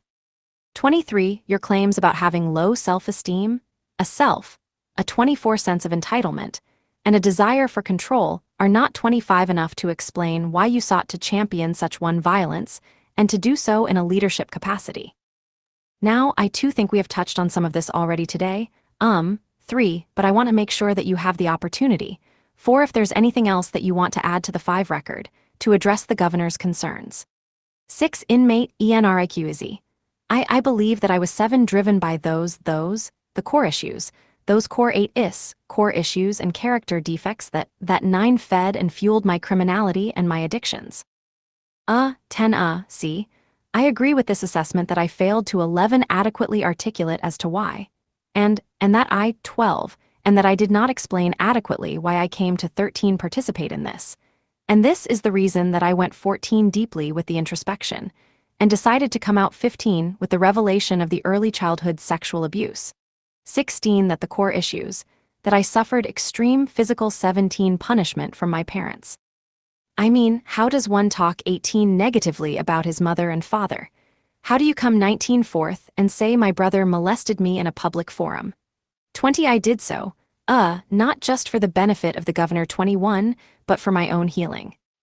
Through introspection, through 22 self-help, I've come to the point where these 23 revelations now, and these connective factors that I've 24 made, this nexus between my behavior and my criminality, 25 this is what I want. This is what I would like for this board and the governor's reversal panel to see. 2 that I've made this nexus. That I've been able to make 3 the connective factors between this behavior that he 4 points out here, my continuous strive for leadership, and 5 attention and elitism was just a reflection of my hugely 6 low self-esteem. I felt that I had arrived. 7 that was enough for me because I had such low 8 that I was beyond redemption because I had such low 9 self-esteem, and it drove me. These core issues 10 drove me. They fed my criminality, they fed my 11 addictions, they fed my gang lifestyle, and I 12 would hope that the governor's panel and this board 13 would understand that I've attempted to explain 14 that in the best manner possible today. 15, Presiding Commissioner Fritz. Okay. Anything 16 further that you want to add about the expanded, 17 reach outside of prison, and there's no further 18 explanation of that, but so I'm 19 thinking, or as far as because of your 20 leadership position, we all know too, of the whole 21 over the street gangs. The taxing that happens through 22 the drugs, through the prostitution, through, you 23 know, gaining more leadership. In the 24th Street gangs through into the prison 25 gangs and things like that. Anything else that you want to add, because the impression that I get from this paragraph is that basically what the governor's saying is, hey, I was doing it because that's what the gang members do. But in your role, there was, over a certain period of time, as we know, that there was a great expansion and a very concerted effort to go through the street gangs, inmate Enriquez. Presiding Commissioner Fritz. As far as the hold of the Mexican mafia. So you want to talk about that a little bit? Inmate Enriquez. Yeah. I can, certainly understand the governor's concern, and I did contribute to the Mexican mafia's expansion. Some of the advances of the organization, I participated in. I am not solely responsible for those advances, but I had a role in it. But I think, for clarification for this board and for the governor's panel, I would ask that they understand that the leadership in the organization is not a real leadership. It's egalitarian. Each member is equal, and everybody has an equal voting right in that, in the organization. It's majority rules. But there are some members that are more equal than others, so there's a de facto type of one leadership. So, and that's not to minimize my role. 2, I was in a leadership position. I freely accept that. 3, I freely acknowledge that. That's the truth. But those advances that were made. The past 15 years of my life, I did contribute to these 6 things. I did, participate in these activities. 7, I did, create a status mobility system for 8 gang members to participate in criminal activity on the 9 streets, and a method for the Mexican mafia to 10 generate revenue from drug sales and extortion on the 11 streets. I've addressed this in depth in a 12 report that I've submitted to this panel, titled Insight 13 into my life and membership into the Mexican mafia, but 14 in the same token, which is no justification or 15 minimization, the past 15 years of my life. I've 16 taken every step possible to help undo the advances I 17 gave to the organization. I've testified in a number of 18 cases, and some of them. In fact, one of the largest 19, the largest U.S. indictment, against, Mexican 20 mafia and gangs in history, Operation, Knockout, 21, there are literally hundreds of Mexican mafia members, 22, and associates in prison as a result of my testimony, 23 today. And this is not me tooting my own horn, but 24, it's me contributing to law enforcement to undo what I 25 helped create. And I believe that the documentation won by law enforcement attests to the fact of the impact too that some of my cooperation has given to the community 3 as a result of testimony and case support. 4, I've tried to undo that, and I think I've had a 5 fair amount of success in doing that. And I say that 6 with complete humility, cause I am 7 humbled by the fact that prosecutors and law enforcement 8 and investigators have come to me and sought out my help in these cases, and like I said, I will 10 continue to do it for the rest of my days, because I owe 11 such a big debt to the community. But I understand 12 that there's concern, that this was a way of 13 life for me, but I've done my very best for the past 15 years to undo that, to undo my life in 15 the Mexican mafia. I know it can never be erased. It's 16 historic, it's done.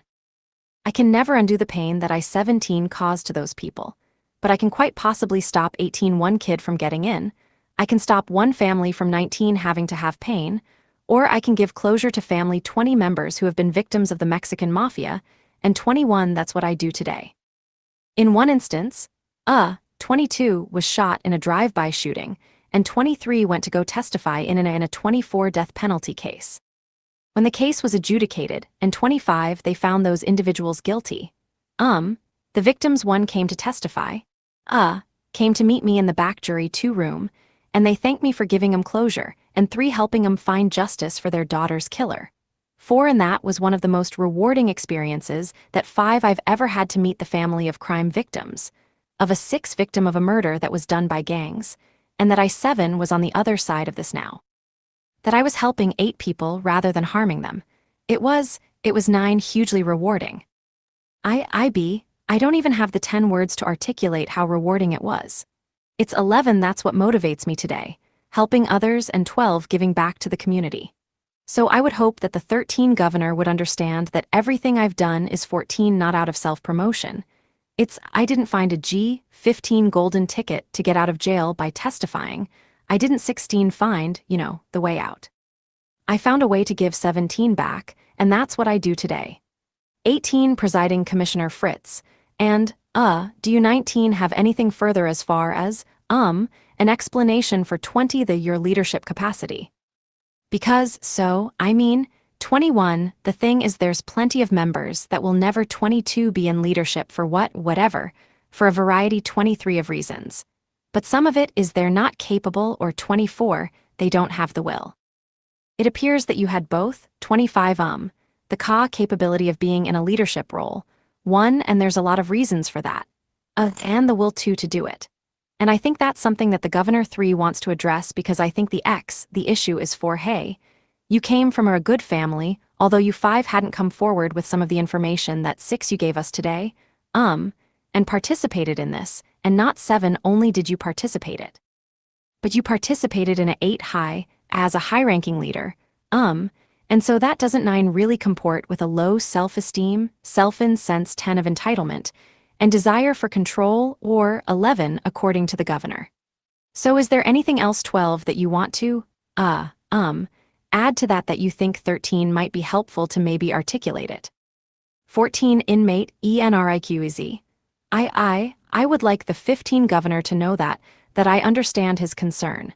16 I understand the reversal panel's concern. That this 17 it doesn't correlate. But now that 18 I've given the examples, I've given the core issues of 19 being molested as a child, of having been physically 20 abused, having such low self-esteem actually fueled my 21 participation and continuous, drive for leadership 22 and a lead status. And I've written on that as 23 in my insight into my, character defect, 24 need for a lead status. I written and extends 25. I wrote an extensive paper so they would be able to evaluate exactly what drove me. And it was this 2 need for acceptance, this need for recognition 3, because I had such low self-esteem that pushed me, and 4 propelled me on this entire path of leadership. Because I 5 received validation from the gang, I received 6 acknowledgement and accolades from my peers. This 7 boosted my twisted sense of ego, and 8 self, my overinflated self-importance. These 9 things were fueled entirely by my low self-10 esteem. So I understand that I didn't adequately 11 articulate it in the past to the governor. But I believe 12 that my insight reports that my testimony today, and the 13 revelations about the early childhood sexual abuse. 14 the verbal abuse, the physical abuse by my parents. I 15 believe that this nexus between my low self-esteem, and 16, my drive to please others, and receive their acceptance, 17 has now been made. 18 Presiding Commissioner Fritz. Thank you. 19 the timing on the insight reports for the record. When did you put them together? 21 Inmate Enriquez, the 22 Presiding Commissioner Fritz, or an estimate of 24 Inmate Enriquez, all throughout the year. 25 Presiding Commissioner Fritz, this past year. Inaudible. Inmate Enriquez, all throughout the year I've been submitting them to CCW Wilder. I think last year I started submitting them in preparation for this board. Presiding Commissioner Fritz, okay. Inmate Enriquez, so there's a whole series of, insight reports. Presiding Commissioner Fritz, no, and we Inmate Enriquez, I brought the physical if you need them. Presiding Commissioner Fritz, no. We have them, but I just want to put on the record when you actually drafted them. Inmate Enriquez. Oh, I drafted them all throughout the year, this Presiding Commissioner Fritz. Okay. Inmate Enriquez. From the last reversal I started drafting them because I read this reversal carefully. I evaluated exactly how I failed the governor, how I failed, to articulate what he needed to be reassured on, so it's for this purpose that I drafted the insight reports.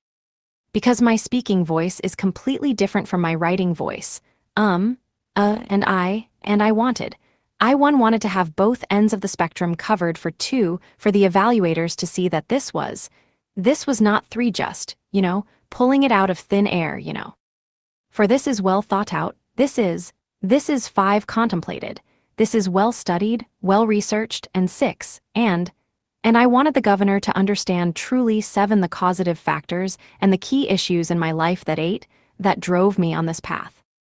Presiding Commissioner Fritz.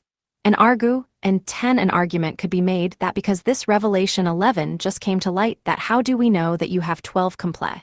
You have gone through the necessary 13 steps of really looking into it and really understanding 14 yourself and understanding. Where 15 all the dots connect. Inmate Enriquez. Mhms. Presiding Commissioner Fritz. So, what do you think about that? Definition. Contingencies. A future event or circumstance which is possible but cannot be predicted with certainty. Inmate Enriquez. Well, it's not the revelation's just been made, but my wife and I have been discussing it, I've discussed it with my son, I've sought out materials. And I've been through supportive counseling through a clinical psychologist here at the prison who helps me with this as well as my groups. I understand that somebody may be one concerned that, there's not adequate therapy to but I believe that I've dove headfirst into the therapy in group 5 days a week, sometimes twice a 4-day. We even created another group, a self-help group 5 that's spiritually based called Fishers of Men, and we 6 host it every Tuesday night. There's a 7 document generated in there.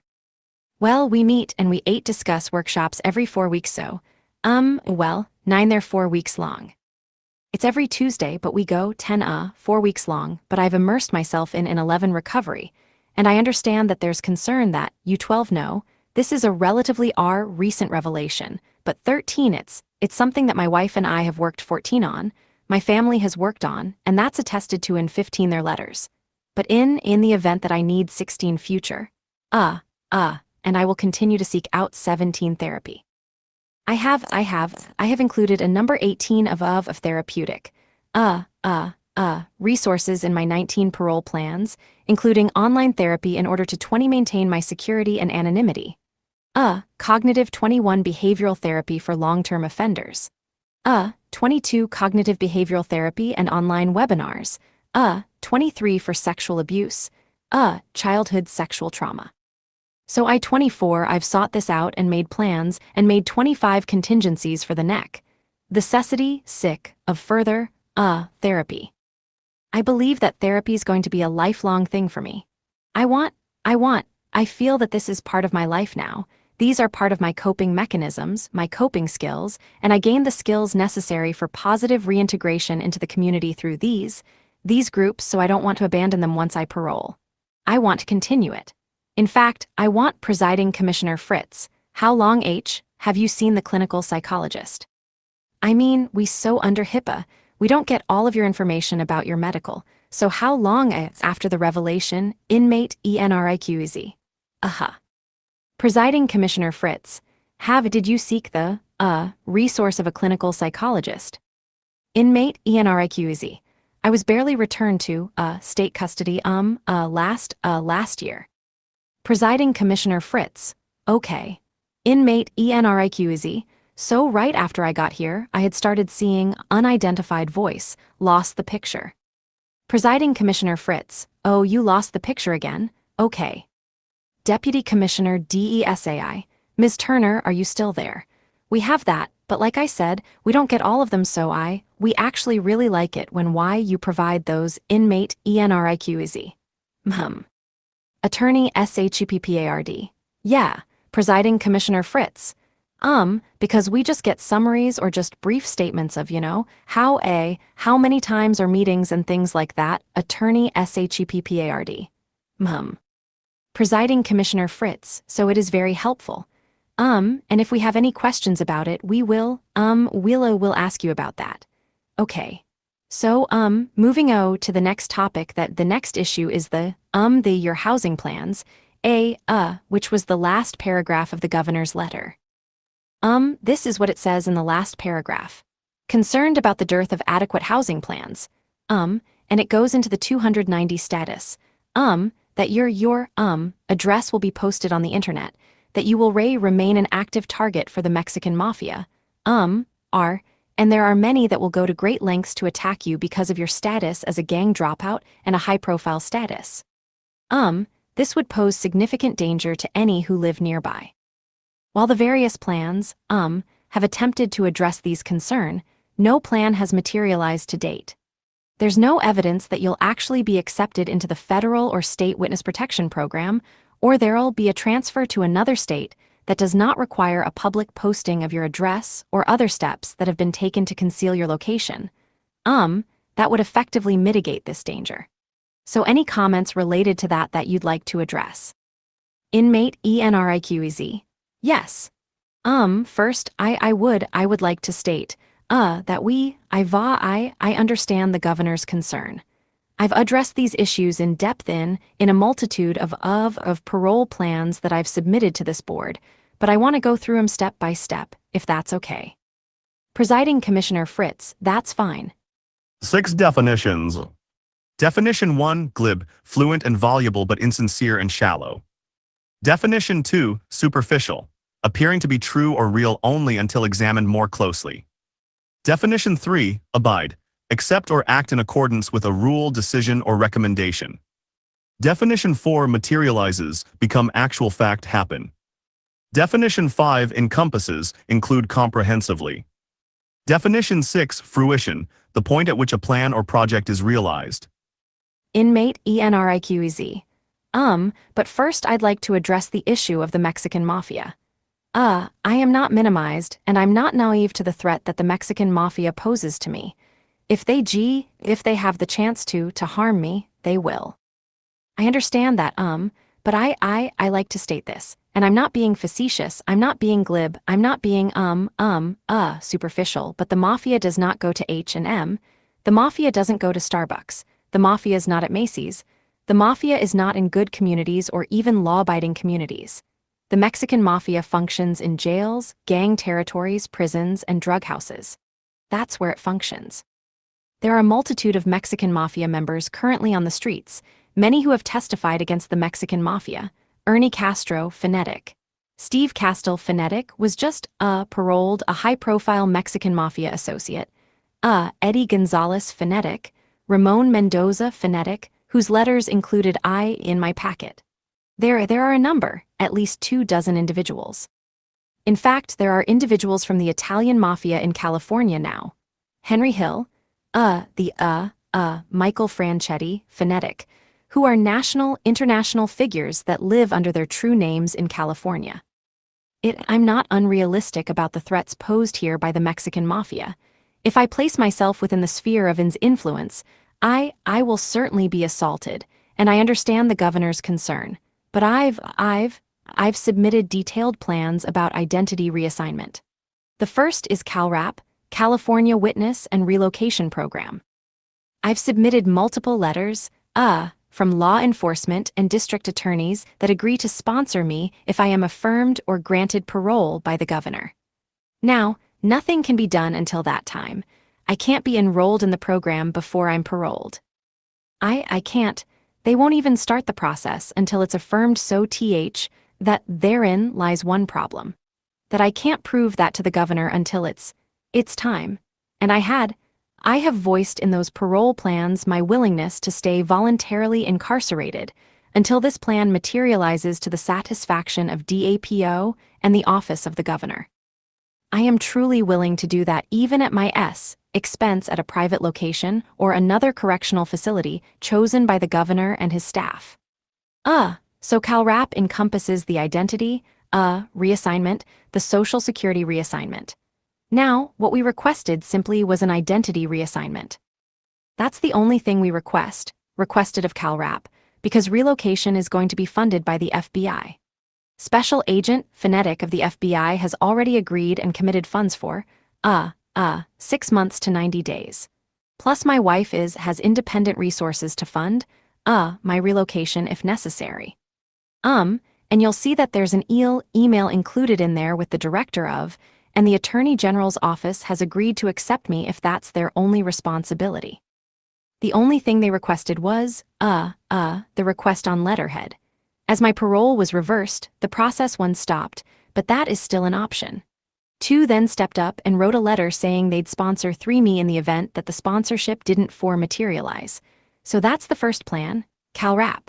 I-5 obviously cannot provide the details of my relocation 6 because I don't even know where I'm going.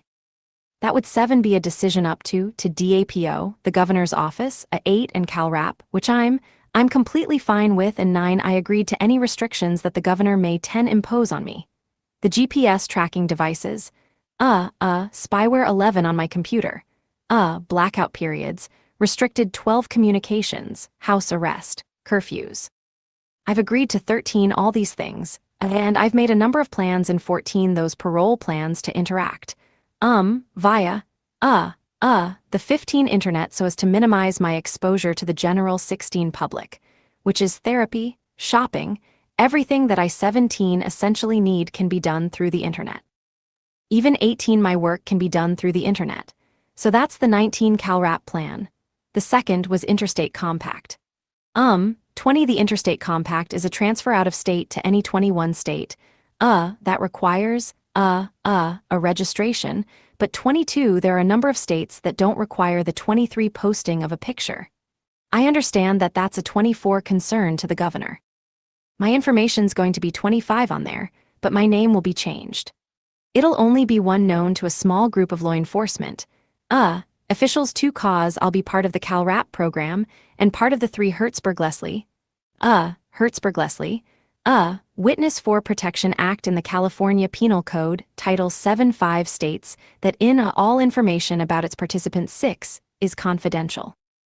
In fact, one of the articles my 7 attorney, submitted on my behalf is that, I can 8 be, removed from the registration as a 9 result of, my PI participation in Witness 10 protection, and I know that there's contingencies for 11 that I will still have to register with a Law 12 enforcement, or supervisory agency. But, I-13, it will be done in a confidential manner. So even if 14 I do the Interstate Compact, with a 15 confidential name change, and I'm sent to another state 16 that doesn't require a posting of the picture, that's a 17 viable solution as well, and we still have the 18 resources of the FBI. We still have the resources of 19 of CalRap with the name change. We have a 20 judge currently prepared to change my name, who's 21 already agreed in the Los Angeles 22 Superior Court. There are a number of things that we 23 have planned, that weren't in place before. 24, it was just a commitment of these law enforcement, 25 agencies that I had, CalRap and Witness Protection. So I've done my very best to provide the documentation, to the governor that look, this is a reality. They've committed to enroll me in these programs. We have a number of contingencies. Interstate Compact, California relocation with a name change, CalRap. So we have like 3 different contingencies in there that are extremely detailed, but there's no way for me to tell the governor this is where I'm going, this is what my name will be, this is when it'll happen because it's not known to me. It can only occur once parole's confirmed, and again, I am willing to abide by any restrictive measures, any voluntary incarceration until this plan comes to fruition to the satisfaction of the governor. So it is a reality.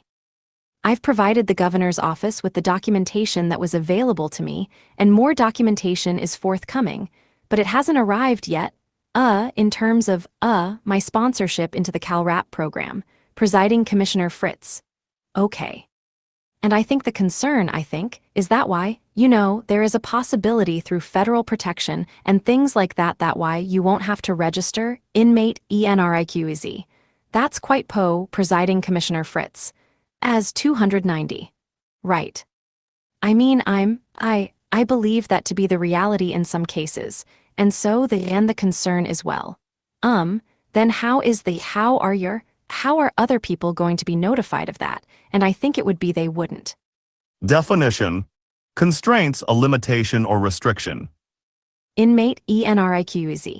Well, I think my handlers were that. I think that my supervisory, constraints are going to be so restrictive that I'll be, monitored through handlers. And that I'll be registered through them, are they, their agencies.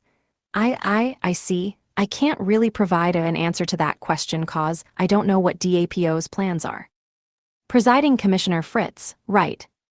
Inmate Enriquez. I know, before they'd already planned to relocate me to and this is before the name change and they were agreed. I submitted a document that said they were going to fund it, but that funding's not going to be necessary because CalRAP also, covers all the costs of relocation. You'll see that in the Hertzberg-Leslie, document, they cover everything, housing and everything, but I'm not asking them for that. I'm trying to be as low maintenance as possible so that I can say, look, I just need an identity change, and the relocation approved through DAPO and the governor's office, and the FBI is going to fund what they can fund and we'll take care of the rest. Presiding Commissioner Fritz, okay. And then so I think that, you put together what you can put together. I think the issue is there's a possibility that you wouldn't have to register. And what are the ramifications of that cause usually? The sex offenders, as you know, they have the GPSs, they have very, very stringent, special conditions of parole, and some of them include not being able to use the internet. Inmate Enriquez, Presiding Commissioner Fritz, okay? So that's, attorney SHEPPARD. Actually, Commissioner, a Supreme Court decision published this year says that that's an overbroad restriction that can't ever be put on a sex offender. Presiding Commissioner Fritz, all right, well, I agree with that. Attorney SHEPPARD, okay. Inmate Enriquez, okay. Presiding Commissioner Fritz, attorney SHEPPARD. So they're not going to prevent him from taking Presiding Commissioner Fritz, okay. Attorney SHEPPARD. AA on the online because he's a sex offender. That's not legal anymore. Presiding Commissioner Fritz, all right. Thank you. Inmate Enriquez. IDI if I'm Presiding Commissioner Fritz. Yeah, and Inmate Enriquez. Oh, I'm sorry. Presiding Commissioner Fritz. They are overbroad, but so in the scenario that you wouldn't be doing that, what you're saying is that you will have handlers in place that will be monitoring you. Inmate Enriquez. Yes. Presiding Commissioner Fritz, anything else? Definition. Tiered, arranged in levels. Inmate Enriquez. I believe. Well, I know that there's a bill on the table right now that, stands a good likelihood of passing that tiered registration, will be available. In fact, the removal from the registry I'm already eligible for. My conviction is over 35, almost 40 years old, and I'm already eligible for that removal so, when this bill passes, I can apply and simply live with a name change. So that's one concern that one less concern that we'll have. As soon as this bill passes, it will be available to me to come off the registration, rolls. Definition. PCLR score, psychopathy checklist revised, a tool used to assess psychopathic traits. Presiding Commissioner Fritz, okay. Anything else that you'd like to add as far as that housing plans and things like that, is a concern for the governor inmate Enriquez, Presiding Commissioner Fritz, in his letter. Inmate Enriquez. I think we've adequately addressed it to the point with all the documents. We have confirmation to a couple of different agencies.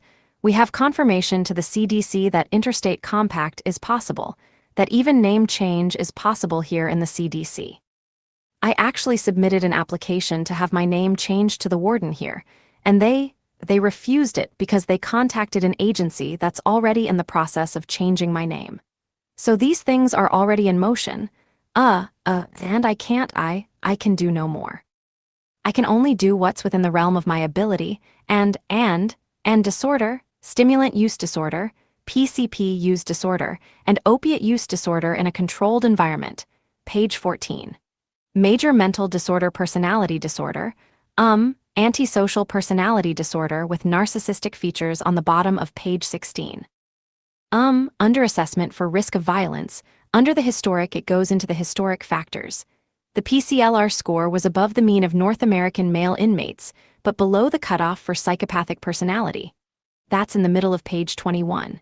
It goes into the clinical factors again, that we discussed. The static 99, has you falling within the above-average risk category with some explanations there, and you're at the moderate risk. And we did just take a look at your rebuttal to the risk assessment. Is there anything that you would like to comment on or about this risk assessment, inmate Enriquez? I believe my attorney adequately addressed the rebuttal I would leave it with her rebuttal. Presiding Commissioner Fritz, okay. Thank you. All right then, with that, we're going to go into post-conviction. Deputy Commissioner DESAI, okay. So I'll go over some of the post-conviction factors, and in particular, after your last hearing. Since your last hearing, you've continued on with your self-help programming. You took a program called Change, is that right? Inmate Enriquez, yes. Deputy Commissioner DESAI, okay, what was that about? Definition. Lifer group that is a support system that consists of inmates who are serving life sentences. Inmate Enriquez, it was just about, empathy for, victims, acceptance, responsibility, remorse. It was the course in our lifer group. Deputy Commissioner DESAI, okay. And then you've completed, cognitive and behavioral therapy. That was an independent study you did. Inmate Enriquez. Yeah, that was an independent study course that it essentially tells that you change the way you think, you change the way you act cause you're the action or the event. Causes thought, and thoughts affect emotions.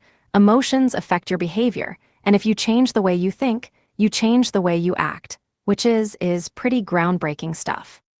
I mean, I found that to be very effective, but I've always implemented, things like that. It's just the formality of having a formula now. Deputy Commissioner DESAI. Right. Inmate Enriquez, which is wonderful. Deputy Commissioner DESAI, and then you've done, victim awareness, you've continued on with AA-NA, and then you completed recently an insight workshop. Inmate Enriquez, yes. Deputy Commissioner DESAI, is that right? So doesn't this stuff get tiring for you? Cause I imagine you've done a lot of self-help programming over the years, right?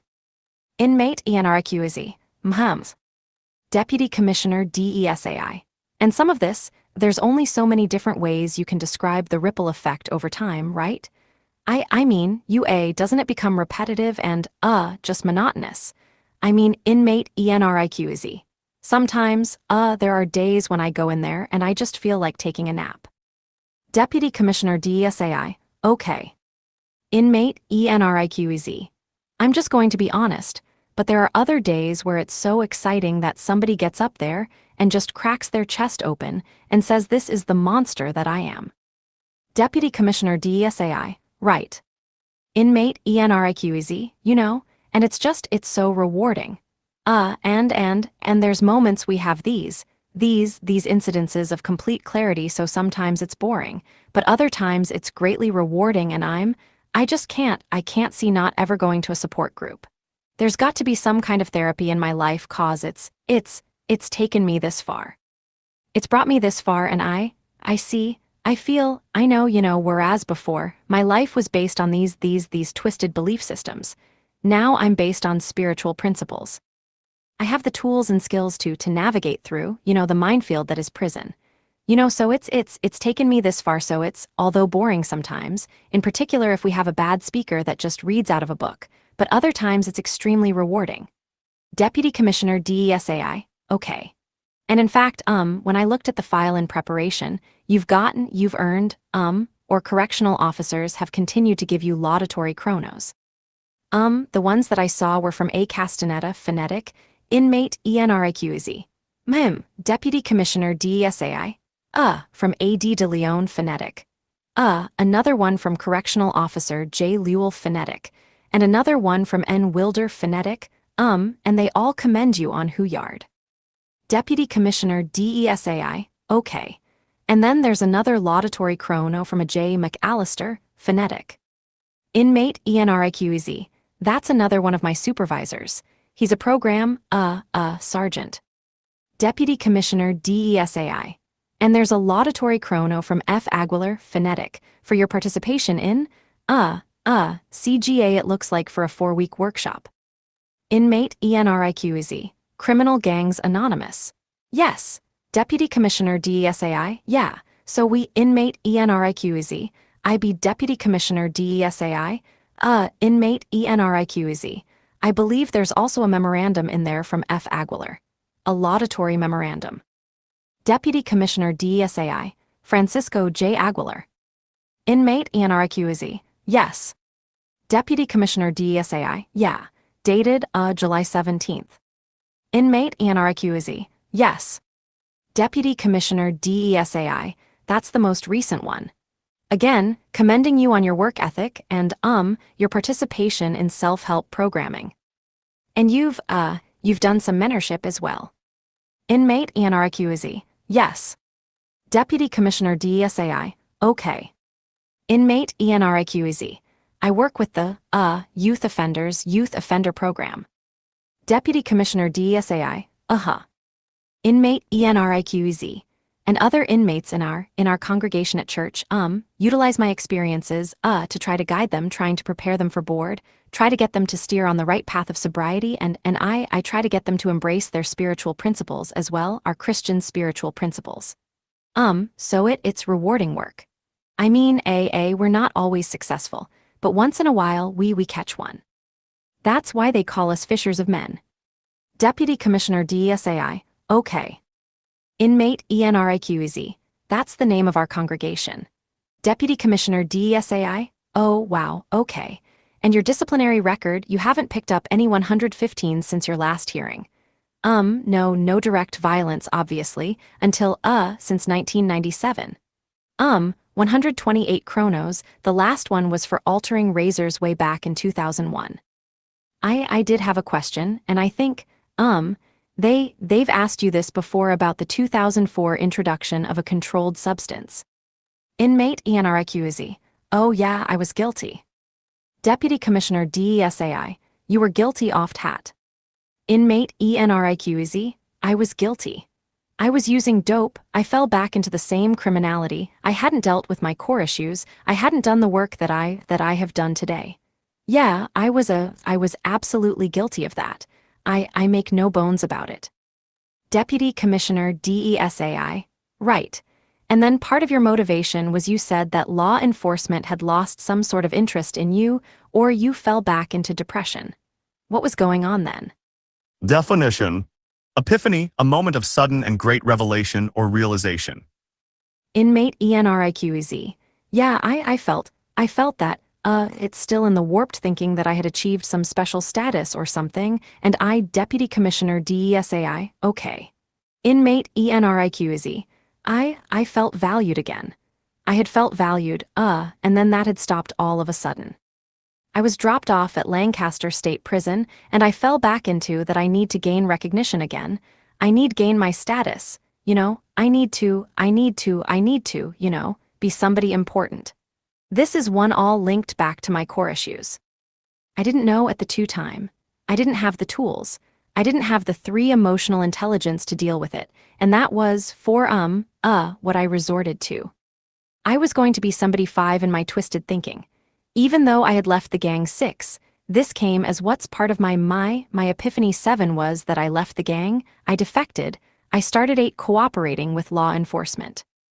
Then all of a sudden, 9 they dropped me off, everything falls apart, and I 10 resorted back to what I knew, gang behaviors, because I 11 had not yet done the internal work. I didn't have the 12 skills, the tools, the emotional intelligence to deal 13 with these disappointments. Now I do, and I'm, 14 years down the road sober. Deputy Commissioner DESAI. And when you were discussing with the commissioner some of this stuff, you talked about, being at the bottom rung now, at the CDCR hierarchy of internal, inmate politics and all that. Inmate Enriquez, Deputy Commissioner DESAI, Well, what's that like, being at the bottom of the rung basically? Inmate Enriquez. It doesn't faze me anymore. I mean, once in a while, I hear something that stings, you know? I understand that I can't control all the events around me. All I control is my reactions to them. Deputy Commissioner DESAI, right. Deputy Commissioner DESAI, right. Inmate Enriquez. That inmates aren't going to like me, that staff may not like me, that people may not like me, I understand that. That is their opinion and they are entitled to their opinion, you know, but it doesn't motivate me to go out and become, confrontational or upset. You know, like anybody else, I mean, words hurt sometimes. But I've learned that I can walk away from these challenges, you know, whereas before I would react immediately. Who are you talking to? Who are you calling this? Or who are you calling that? I would respond violently. Now I have the tools to walk away from these things. I have the coping mechanisms and the skills to say, you know what, thank you, have a nice day, God bless you, you're entitled to your opinion. Just the other day I almost, had a confrontation with a guy. A guy said I'm first in line in the store. I'm first in line, I don't care if you were here before, and I looked and I say, is that important to you, brother? God bless you. Go to the store cause I'm not going to get into a fight with a person about the line. I'll go second, and I went second. And I don't mean to be, comical about it, but it's really comical that guys will fight over a spot in the store, and I've learned that these things, in the grand scheme of life, are not important. Your perception of how you're going to look to other inmates, your losing face, that's not important to me anymore. My importance to me, what's importance to me is what's important to me is my spiritual path, how I treat other human beings, respect and dignity for all human beings. Deputy Commissioner DESAI, and sort of on a related subject, one of your character defects, and Commissioner Fritz talked about this a little bit, was your narcissistic personality, right? But you were able to flip that, as the commissioner talked about, into a positive direction. But what if law enforcement again loses their interest in you, right? Eventually, the information that you have in your head is going to be dated, and the information you have about the Mexican mafia is that they're evolving and changing. You will no longer be relevant in this whole, law enforcement prospect, right? Inmate Enriquez, Deputy Commissioner DESAI, and so how are you going to redirect that?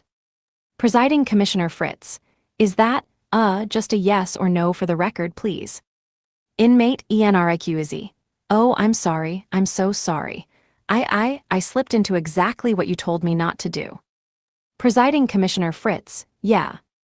Inmate Enriquez, that's a yes. Presiding Commissioner Fritz, okay. Deputy Commissioner DESAI, okay, so what will you do then? Inmate Enriquez, that's what I want to happen. Deputy Commissioner DESAI, okay. Inmate Enriquez, that's what I really want to happen. The past 2 years, I've made a conscious effort not to go out and testify to every case they ask me to. I let my handlers make the decisions. Oh, this is not an important case. You want to go or you don't want to go? Nah, if it's not an important case, then I don't want to go. So I wanted to be an attrition where I phase out of this. Look, I'll always contribute whatever way they want me to, but I'm readily willing to step away today. If they ask me never to go testify, I am happy. I think I've done a huge amount, for law 2 enforcement. I don't mean that in a 3 grandiose sense, but I've done a lot, and I'm ready for that transition. But I can still meet that 5 need to be needed by helping others in my same 6 situation. You know, one of the things that Scott 7 Budnick, phonetic, asked me to do is to come back and to 8 help others achieve what I've achieved. So that's one of 9 the things I'd like to do is come back to the prisons 10 and talk to inmates on SNY yards about how I 11 accomplished what I accomplished, that true change is 12 possible. If I can change, then anybody can change. 13, you know, and I want to use that. I 14 want to still. I can still meet those needs, that same 15 defect that still exists, and I'm extremely cognizant 16 that it can destabilize my emotional stability, right? 17 so in understanding that, I can make 18 contributions to my church. I can speak at my 19 congregation. I can give back to the Goodwill, the 20 Salvation Army. I can make contributions this way and 21 still meet that need in a pro-social sense. But one of 22 the biggest things that I thought was wonderful 23 was, one of the guys that 24 work with is has asked me to go speak to 25 law enforcement and students at colleges. I'd love to do that. I love to go, I've done it before, and I think it's just a great way to give back and meet that need. Deputy Commissioner DESAI. Okay.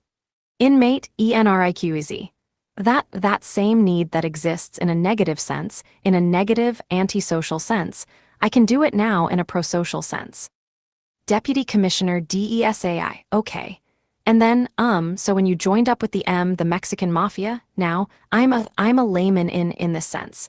I only know what the movies and what I read on the media. Like, when you join up, there are consequences. You kind of know their bylaws.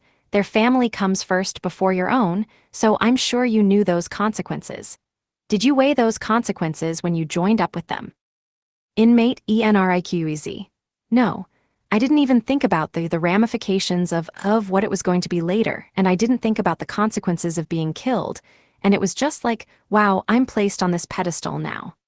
It was like I had arrived.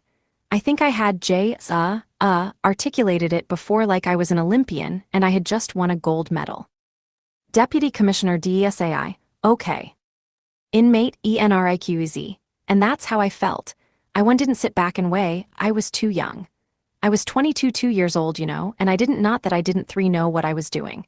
I knew what I was doing. I willingly and voluntarily joined the 5 Mexican Mafia but I did not fully weigh the consequences. Deputy Commissioner DESAI. So what tools do you have now to weigh consequences of your decisions before you actually, go into the deep end essentially? Inmate ENRIQEZ. Well, there's a number of different techniques. I mean, I can stop, remove myself from a situation, assess it, and avoid confrontation. I could use SDOCA phonetic, stop, think of consequences, act. I could use positive mental movies, positive self-talk, meditation, prayer. A variety of tools that I've listed in my relapse prevention plans that were effective. I mean, they sound almost, too simplistic, but there's one event where a guy, I've given a scenario, come out in the morning, he tells you, you tell him good morning, and he ignores you. And you think in your head in your past thinking, okay, this gosh darn guy, who does he think he is? I'll crack him in the mouth cause he disrespected me in front of the whole tier. So you go one to this, you walk down the tier, and this is, what am I giving you? An analogy? Not analogy, 3, a scenario. Hypothetical. So you go for to breakfast and you come back and the old me 5 would have said okay. The old me would have said hey, 6 all this time I'm going to be ruminating in 7 breakfasts that this guy disrespected me. I need to save 8 face. So when I get back to the tier with the guy, I'm a 9. I confront him, and I say, hey, W, why did you 10 disrespect me? Who the hell do you think you are? And 11 then, boom, a confrontation ensues. Now, with the tools 12 I have, I evaluate the situation, I do positive self-13 talk. Oh, the guy maybe didn't hear me. Maybe he's 14 having a bad morning. Maybe he had a death in the 15 family. Maybe he didn't sleep right. So I go to chow, 16 I avoid the situation and I remove myself from it, and 17 not confront him. But later I speak to him after there's 18 a cool down period. I say, are you okay? Is everything 19 all right? And he tells me that he just had a death in 20 the family, and I offer him to pray with him, and the 21 situations resolved that way. So, 22 sounds almost overly simplistic, but there are a number 23 of different tools that actually work here. Even 24 walking away from a situation is 25 is proven in this situation like I told you and won the canteen line to be successful. I mean, these you just have to have the tools in your tool 3 belt to deal with the conflicts of everyday life, because for everybody, I'm going to face a number of challenges 5 when I get out. A number of challenges. It's not going 6 to be easy after 28 years incarceration. I think their 7 are going to be a number of challenges, and I have a 8 laid out plan for coping with the stresses of reentry 9, and isolation because I believe 10 I'll be isolated, and during the first at least 11 6 months to a year during my reentry, so I've 12 I've laid out a plan with coping skills. It's written 13 out, and it's included in my packet. Deputy Commissioner DESAI. Okay. And in terms of vocational skills, you did say, you've been a published author in the past, and you may have the ability to work with a publisher, inmate, Enriquez. Deputy Commissioner DESAI, to be a ghostwriter, and I think there was an attorney that offered you a job as well, too. Inmate Enriquez, I think I have like 10 job offers. Deputy Commissioner DESAI, yeah, so you've got a number of job offers that I saw. Inmate Enriquez, with law firms, in fact, some of my vocations, because, I believe, Dr. Robinson, phonetic, stated I'd had no vocations. And when I went to my annual on this Wednesday, they noted that on reflection of the C file or an examination confirmed that I have, communications analysis, research analysis, and advanced computer literacy. So I have those skills to rely on as well. And in each of those jobs that I've been given offers to, they will incorporate those skills that I've gained through the past 15 years. Deputy Commissioner DESAI, okay, fair enough. And you've written out a relapse prevention plan as well too. Inmate Enriquez, I think there are 3 of them. Deputy Commissioner DESAI, 3 of them. Inmate Enriquez, there are 3 of them. Deputy Commissioner DESAI, okay. Now, there are a number of letters of support for you. The ones that I found notable, were from the ones that I actually, mentioned early on from your family. And in addition, the Los Angeles Police Department, William Hayes, phonetic, I think he's the captain, inmate Enriquez. Deputy Commissioner DESAI, wrote a letter in support for you. Inmate Enriquez, yes, Deputy Commissioner DESAI, and the DA's office, will support you on the CalRAP application. Inmate Enriquez, Deputy Commissioner DESAI, I didn't see the DA's office, letter, confirming that they will at least, put you through the process, Inmate Enriquez, there's a chain of emails in there. Deputy Commissioner DESAI, okay. Inmate Enriquez, it's from, Deputy Commissioner DESAI, I may have missed it. There's a lot of documents, to go through. Attorney SHEPPARD, yeah, it's just an informal-looking email.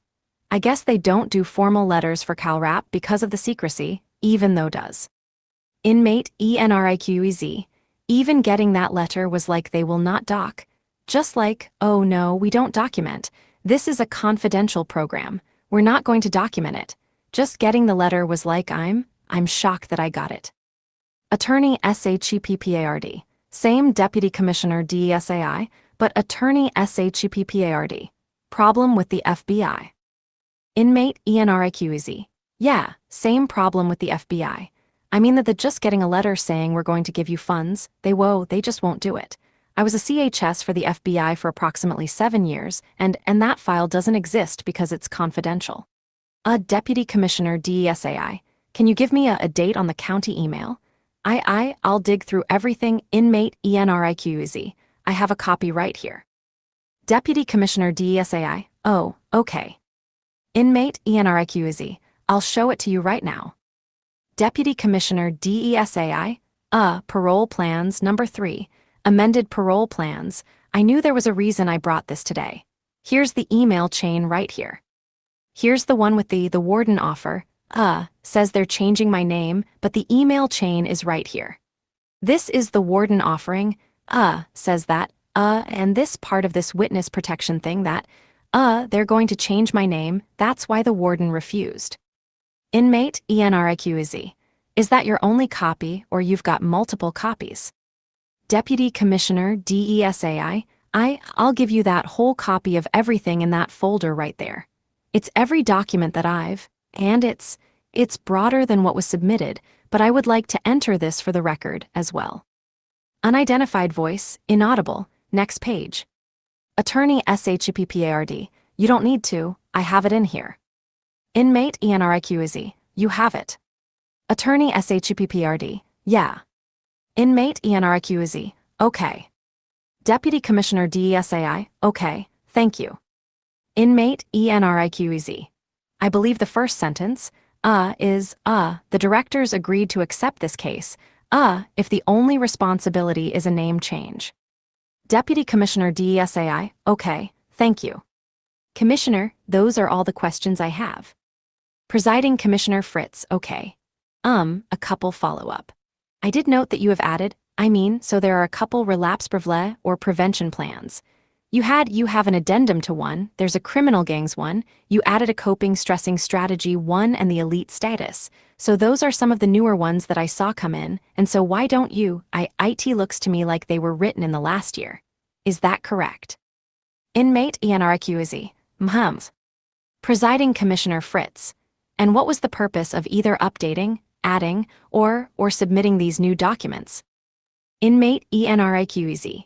Well, I wanted to augment my ability to cope. One of the suggestions by Dr. Robinson was, that I did not have the tools, but the question was not posed what tools I possess. So I wrote this to show the board that I do possess those tools, that I've gained them through the self-help groups, and that I do have plans that are, helping me address all the eventualities that I'll face on reentry.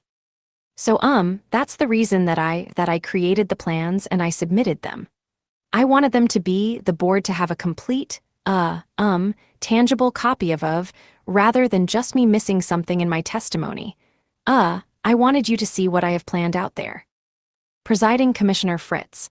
And then as far as the elite status document, insight into the elite status, is that, I don't want to go one through the entire it's an evidence. But 2, is there anything else as far as that? That's your 3, how you feel about it today as when you wrote it. 4, Inmate ENRIQZ. Yes, I feel that 5 did the same thing. I have for the adequate 6 tools to deal with this. I understand that the character 7 defect will always exist, but I've flipped it into a 8 positive, and now I use it to contribute prosocially. I 9 believe that I address that. I had a plan in 10 there for addressing the issue. 11, Presiding Commissioner Fritz. Okay.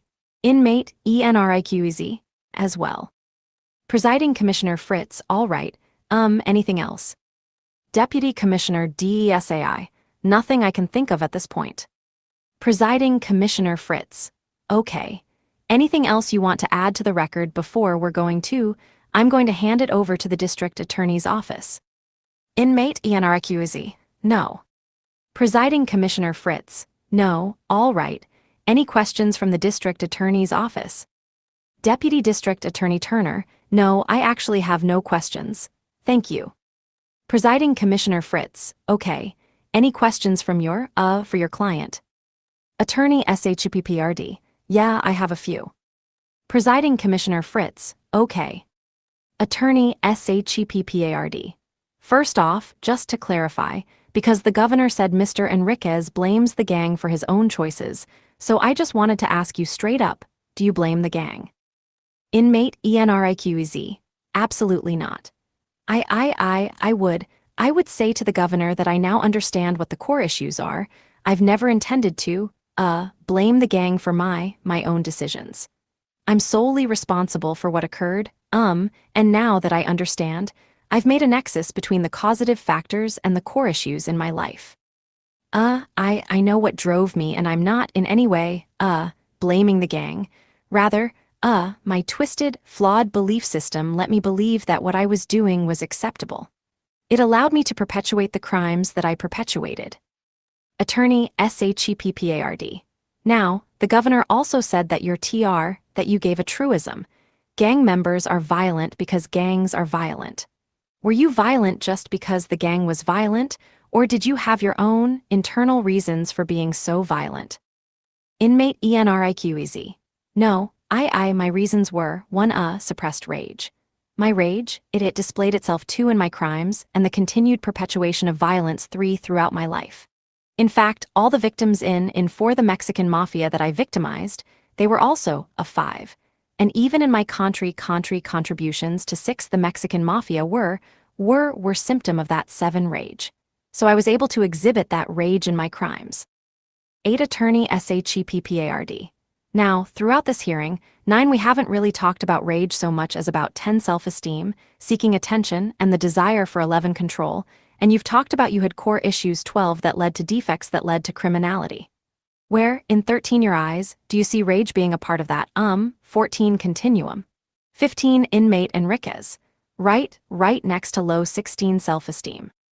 That was one of the major, 17 propellants in my criminality and my 18 character defects. I mean, I was angry. I was 19. I was enraged at what happened to 20 me. I was a kid. I didn't have the emotional tools to 21 deal with it, nor did I have the emotional intelligence 22 so throughout my entire life, lacking these skills, I 23 went through, tearing up everything in my path, 24 inflicting pain on everything that I could because I was 25 in pain. I hurt because I was hurt. Attorney SHEPPARD. Now, you have talked about anger, low self-esteem, seeking attention in the past, and the governor felt that it wasn't a sufficient explanation.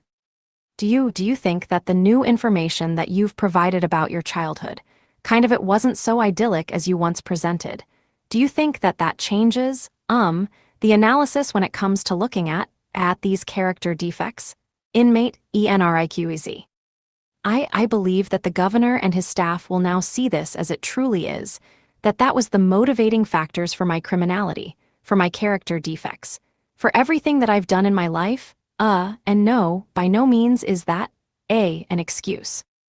I'm not blaming the gang, I'm not blaming the tragic events that happened to me for my criminal acts because a lot of people experience this and deal with it in a healthy manner. Unfortunately for me, it destroyed me and in turn, I destroyed others. I realize that, but I think that what I've given him today, what I've spoken to the governor, to this board, I believe that sufficiently addresses the issue. Attorney SHEPPARD. Now, going back to an issue that Commissioner Fritz covered, I just want to clarify it a little bit more. You were not only a participant in the Mexican Mafia, but a leader, and during years when the Mexican Mafia was expanding and becoming more and more destructive. How do you think your, personal issues contributed to making the Mexican Mafia itself worse? Inmate Enriquez. I think that my rage was also part of that. My contribution to the organization was just my anger, and my infliction of crime upon the community and my victims. That was a result of my anger. So I think my character defects also affected some of the things that I went on to accomplish for the organization. They influenced all of my behavior in the organization. So I think that my rage leaked into everything. This unresolved, feeling of anger, of being victimized fueled me to victimize others. Attorney SHEPPARD. When you talked about wanting to, outdo your brother, does that fit in with rage? Inmate Enriquez. Oh, certainly. That was, I loved him. Cause there's this dichotomy, there's this tier between I love him but I hate him, I love I love my brother but I also hated him, so I wanted to outdo him, so it fueled me. Attorney SHEPPARD. Why you used a term in discussion with me outside that I haven't heard you use in here, and I wonder if you could explain it to the board. And that's the idea of, one-upsmanship, phonetic, within the Mexican Mafia's membership. Inmate Enriquez. Yes. I think that's a large part of it. The Honorable Commissioner, I'm not sure I can pronounce his name. Attorney SHEPPARD. Desai. Inmate Enriquez. Desai, I apologize, sir. Ask me about this braggadociousness, sick. There's this one-upsmanship in the organization that if he does one thing, another member does something to one-up him, and it's this continuous competition to show who is more macho, who is more a man, who is more masculine, who is the tougher, more macho, Mexican Mafia member. So that is a reality in the organization, that happens on a regular basis. It's just a pool of dysfunction. Attorney SHEPPARD. Where do you think you learned that trait or that pattern? Inmate Enriquez. I think that pattern came about from my own family. I think it's part of A in my own family. I can attribute it to my brother. You know, my brother was always the best freaking, excuse me, I apologize. The best, football player. He was the most valuable player. He was, most valuable player in baseball.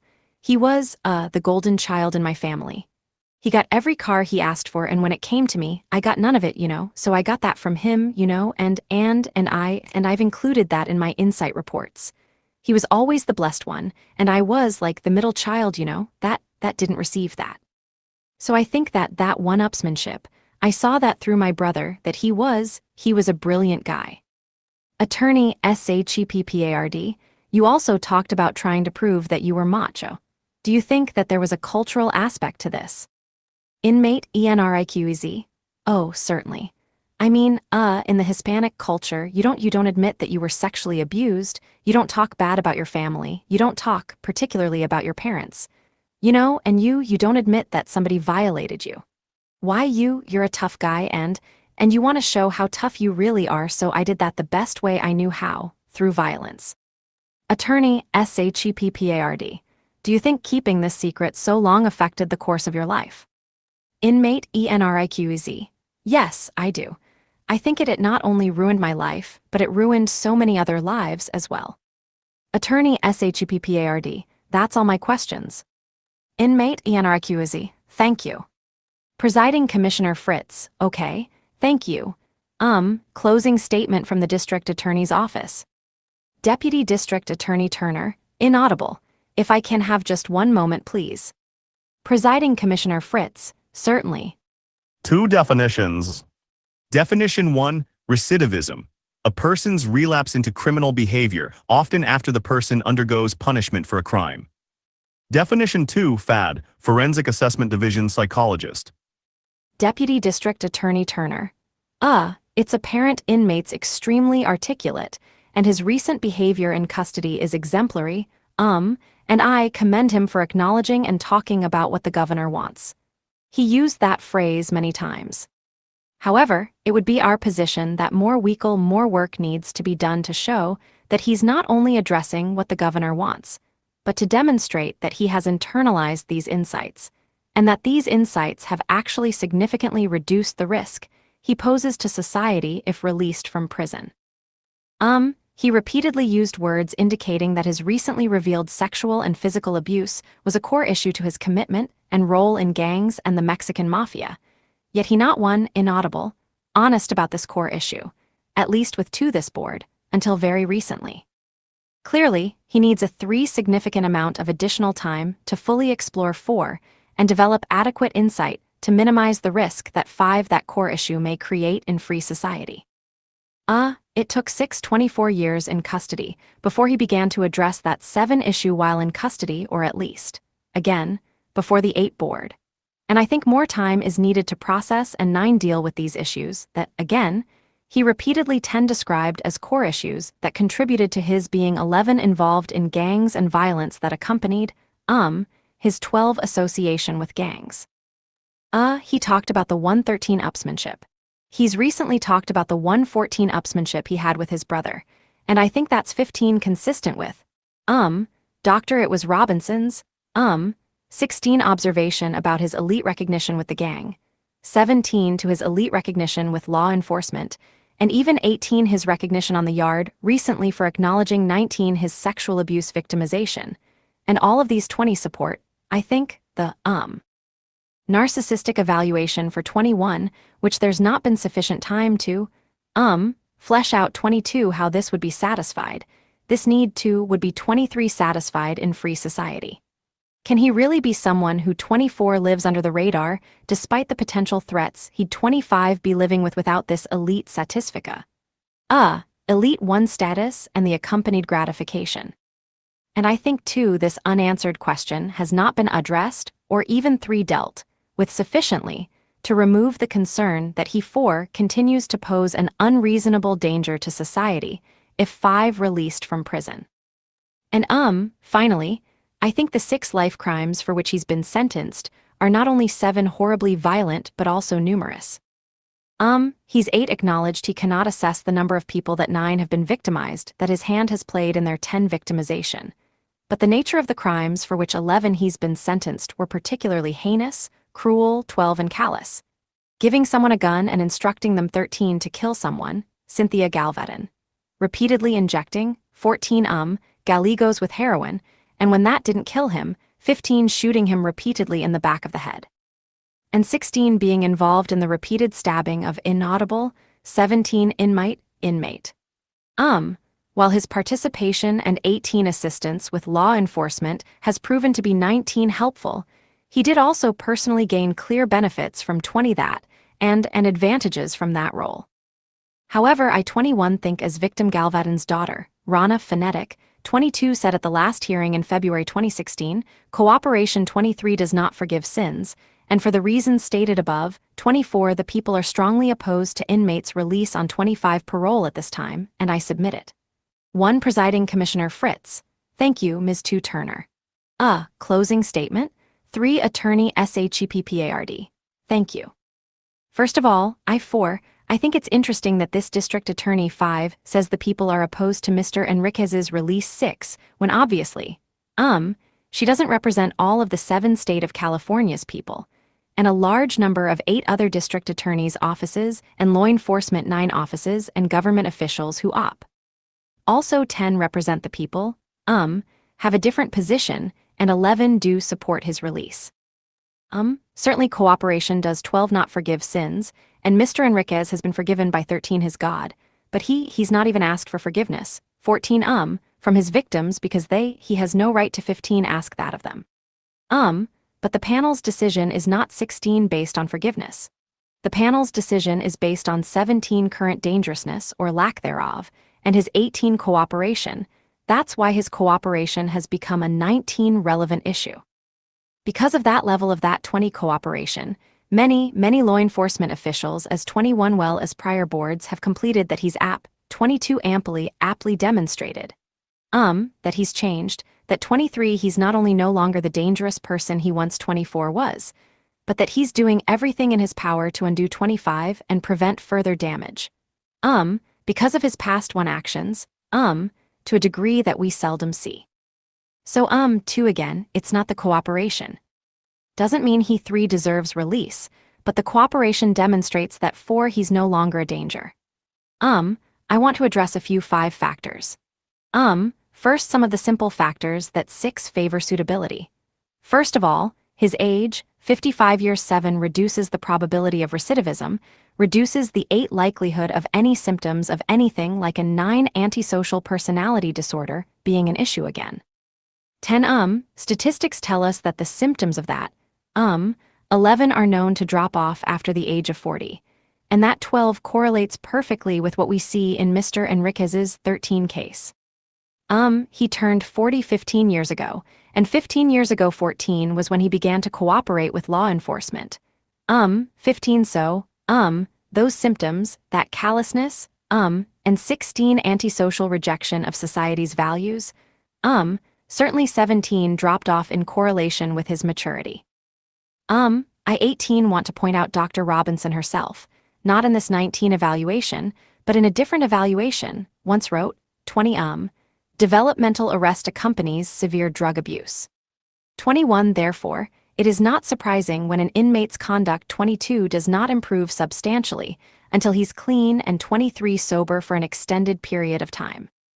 That came from 24 Dr. Robinson, fad psychologist, and I think that 25 quote helps demonstrate the growth and maturity that we see in Mr. Enriquez. He was a heroin addict too throughout his teens and 20s, and that was a major 3 contributing factor to all of his violence and 4 participation in the Mexican mafia. It's not an excuse 5 at all, it's not a justification, but it's a 6 demonstration of his developmental arrest. We also 7 know that abused children have developmental arrest. So 8 I have a feeling when he came in here at 27, he was a 9 extremely immature young man. When I'm numb, this 10 isn't a youth offender hearing because 27 is past 11 the legal limit, so to speak, for a youth offender 12 hearing, but he was extremely immature. And what Dr. 13 Robinson's quote shows us is that after he got clean and 14 sober, which happened for the last time 13 years ago, 15 he's had the chance to make up for that 16 developmental arrest, and to develop and grow the way 17 that he should have in the first place, and he's 18 demonstrated that over the past 15 years. Committed the 19 crime as a result of a significant stress in life, built 20 up over a long period of time.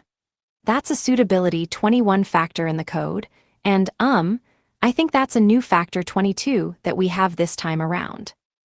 Mr. Enriquez, in the 23 past, was afraid to, criticize his family, and 24 therefore left out a lot of the causes of the 25 significant stress in his life. Now, he went on to 1 create self-imposed stress by becoming a part of the 2 gang, but initially going into it, he, beginning his 3 life of crime, came from a significant period of 4 stress and an environment that he wasn't able to 5 extricate himself from. A few other factors that favor 6 suitability, signs of remorse. We've seen them in 7 his affect. He's shown sincere remorse every time he's 8 talked to the panel, every time he's talked to the 9 clinician. He's not a flat person. He's a person 10 that shows a lot of emotion, about his family, but as 11 also about his victims. He's also shown that in 12 his written work, and most importantly, over the past 13-15 years, he's shown that amply in his actions. 14 making amends shows remorse more sincerely than any 15 tears or any words ever could. And he's put his life 16 at risk, in more ways and for 17 a longer period of time than most any other 18 inmate I've ever met, as a way to make amends. We 19 just lost the district attorney, I think. 20 Associate Chief Deputy Commissioner Zarrin, we 21 just lost her. 22 Presiding Commissioner Fritz, 23 Attorney SHEPPARD, should we just 24 Unidentified Voice, Ms. Turner, you're 25 Presiding Commissioner Fritz, let's see if we can Attorney SHEPPARD, pause in place, Presiding Commissioner Fritz, yeah. Let's see if we can get her on quickly and then Attorney SHEPPARD, think I can hold my train of thought.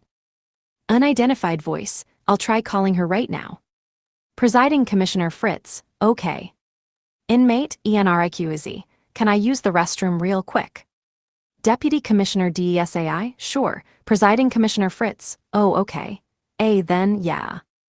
Deputy Commissioner DESAI, we'll just go off the record. Presiding Commissioner Fritz, then we'll go off the record. Times 11:18, we'll take a 5-minute recess. Recess -0 Deputy Commissioner DESAI, back on the record.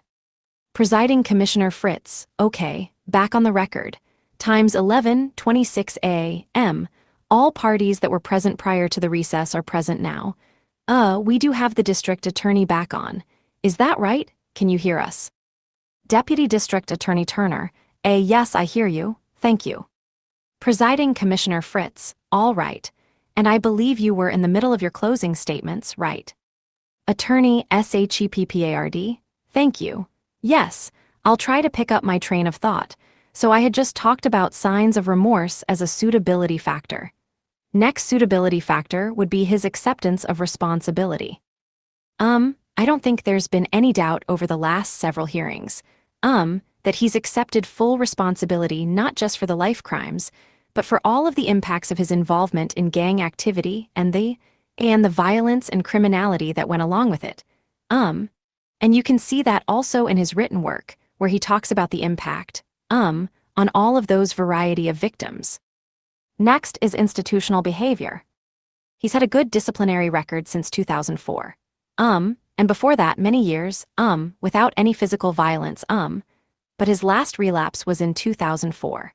And so that's 13 years of sobriety, and more importantly, during those 13 years, he's also demonstrated a commitment not just to sobriety, but to one true recovery, and everything that means in 2 terms of understanding the impact of his criminality, 3 changing his ways, utilizing the 12 steps, and also 4 passing it forward, both by helping others who are on the 5 same journey that he is and by making amends to his 6 victims. Institutional activity designed to enhance 7 his ability to function in society. another suitability 8 factor. And I think I've covered that and 9 Commissioner Desai, in your post-conviction, covered 10 that also quite adequately. That brings me to the 211 factors that I think are the biggest issue for the 12 governor. And so I want to cover them a little more 13 substantially. And those are the risk, the 14 the issues raised in the risk assessment, and the parole 15 plans issue. So first of all, parole plans. 16 I'll just cover briefly. He's got detailed relapse 17 prevention plans, not only for substance abuse, but for 18 criminality in general, gang activity specifically. 19 and this new factor that's kind of been, drawn out 20 of everything that's been discussed over the last couple 21 of hearings, which is this idea that he has, needed 22 elite status over the, course of his criminal 23 career. And his relapse prevention plans show, a 24 detailed understanding of not only the defect itself, but 25 the triggers involved and the coping skills for that, and I have to disagree wholeheartedly with Dr. Robinson when she says that he's never had the chance to see what it would be like to go through withdrawal from that. I think the past year has been a very good test of that. He's been out for one 10-day trip to testify, but otherwise he's been here at working an inmate job, doing janitorial duties as several of the laudatory chronos described. Living with a cellmate, eating in the chow hall, living just like any other inmate. And as he discussed, he's known as a snitch and a sex offender. So although he's received accolades from law enforcement for his actions, on a day-to-day basis living with his peers, he's no different than any other programmer. He's just a guy trying to do his time, and has to live in that relative anonymity. And the district attorney said something about, he's received accolades even for coming forward about his, past history of sexual abuse, and I just was kind of taken aback by that to say that it's a negative thing when an inmate makes progress in their recovery and they actually receive some positive feedback for it that means he needs elite status still, and we should use that against him. That's just unbelievable to me. In some ways, want it to be a little bit of a catch-22 for Mr. Enriquez. He's asked to do well, and then he's told 3 well, you've done 2 well. You've been praised for 4 doing well, and therefore, you must be thriving on praise 5, and so you don't get credit for doing well, and I just 6 don't see how that fits into the framework of the 7 analysis that the board's supposed to be making of. 8 are you an unreasonable danger to society? If you do 9 well and you're praised for it, that makes you a danger 10, or that reinforces the past danger that you once 11 presented. I don't see it. Dr. Robinson 12 is concerned he's going to live in anonymity, and he's 13 not going to be able to handle it, and so what? He's 14 going to return to gang life. First of all, we know 15 point blank he cannot ever return to gang life, because 16 he will be murdered the day he sets foot in their 17 territory. But second of all, the desire to do well 18 and, receive some praise for it is not 19 something that's now going to motivate a return to 20 criminality. It's a desire that can be fulfilled in a 21 myriad of ways, including, as he said, volunteering, 22 helping out at his church. If that's a 23 defect, it's a defect I have as well. And I've used 24 that defect to fuel a very positive career, where 25 I'm able to help people demonstrate when they make a difference in their lives and they see they're seeking redemption. I thrive on the gratitude that I get from my clients and the success when I succeed. Is that a negative thing? No. And if it once fueled negativity as it did in Mr. Enriquez's case, that doesn't mean that it will ever again fuel negativity now that he's rejected the negativity. That was the piece that needed to go away, not the desire for recognition for his successes. Moving to other issues on parole plans, I want to highlight this issue of the, sex offender status. In the past, the issue has been, well, you're going to have to register, therefore people are going to know where you are, therefore your loved ones are going to be in danger when the mafia comes after you. Now, we've come at this from 2 different angles. First of all, the mafia is not going to come after him just because he's on a registry, because they just don't do that. And, Dr. Robinson seemed to doubt that in her evaluation. But I honestly think Mr. Enriquez has a lot more expertise and knowledge to know what's true about that than a fad psychologist or even than the governor. He knows the Mexican mafia inside and out, and if he knows that they're not going to come after him if he stays away from their territory, then it's probably true. But we've come at this from the other side too, and that's the likelihood that he won't have to register, or that he won't have to register under his own name and identity, and he's covered that pretty well. But I want to point out the memo that I provided to the board, and the, articles that back it up saying that in many cases, witnesses in protective custody in, witness protection programs, are excluded or allowed to waive their registration requirement. The federal law actually provides for it, and the state laws are silent on it, and it's the federal law that requires the states to have a registry, so you can see in that priority of jurisdiction that the states therefore could also waive that requirement. Now, Commissioner Fritz kind of turned it around and said, well, if you don't have to register, then how's the community going to know and be protected from you? And that's a new issue that I hadn't heard before today, but I think that's been addressed as well. First off, the articles that I submitted with my memo, they actually show that the Federal Witness Protection Program had asserted, to the journalists, no sex offender in our witness protection program has ever reoffended sexually, and we can attribute that to one of two things. Either the sex offender was allowed to be excluded from the registry because, Federal One authorities were pretty confident that they were not two going to reoffend, and, they were right about three that are because this person who's excluded from the 4 registry is being monitored in other ways. But either 5-way, the result is that you require someone to not, or 6 they exclude someone from registering, and that 7 person has been safe. So if we trust our Law 8 enforcement at all, we can conclude that if Mr. 9 Enriquez is excluded from registration, it'll be because 10 they have either a trust in him as a, sex 11 offender who's not likely to recidivate, or because 12 they're going to monitor him, in other 13 ways. Now, being excluded from the registry will not 14 prevent parole from requiring him to wear a GPS monitor 15 or from monitoring him, in a confidential way, and 16, keeping him on a private registry. So, all 17 we're talking about here is being excluded from the 18 public registry, where his address or photograph might be 19 on a website like Megan's Law in California. Some 20 states don't even have such a thing.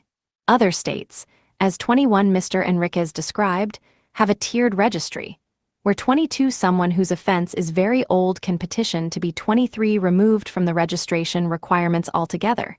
24, and California's actually working on passing just such a 25 law. It's very likely to pass through the legislature. One, it has the support of multiple DAS and law enforcement 2 communities, because they finally realized that it's 3 actually detrimental to public safety to be, Mo 4 trying to monitor for life over 100,000 sex offender 5 registrants, including ones like Mr. Enriquez, whose 6th crime happened when he was a juvenile, 30 years ago. Inmate Enriquez, 40. 8 attorney SHPPARD, 40 years ago. Thank you. 9 thank you for the correction, nearly 40 years ago. 10 now. As for the rest of his parole plans, he's 11 covered it quite well. The governor wants 12 something that doesn't exist in terms of a guarantee of 13 witness protection. But what we do have is a 14 written guarantee from the office that 15 they have a signed agreement that 16 they will accept him into CalRAP and change 17 his name, and so I think that's been adequately 18 addressed. Mr. Desai's taken a look at the emails 19 from the office, but I think the 20 DA's office has provided even a better 21 summary. Now, that brings me to the issue of 22 his recent admission about his sexual abuse that he 23 suffered. I think it goes a long way to covering 24 the governor's concerns. Mr. Enriquez knew 25 the defects that he had: self-esteem, desire for one control, seeking of attention, and how they too motivated his criminality, how they motivated violence 3 and callousness, which are products of 4 suppressed rage. And the governor was right that at 5, Those things didn't make sense in that extreme. 6 if Mr. Enriquez came from an idyllic background. But 7 now that we know the truth of what he's been through. 8 it's not like he's starting at square one. He's already 9 identified the defects. Now it's simply a matter of 10 going, now I can explain where those defects came 11 from. But this doesn't, like I said, start him at 12 square one, and the district attorney here today says, 13 he's just revealed this. Now he needs lots of 14 time to prove to us that it's not going to become an 15 issue. Well, even though he just revealed it today, 16 he's been proving to you that it's no longer an issue 17 for a very long time.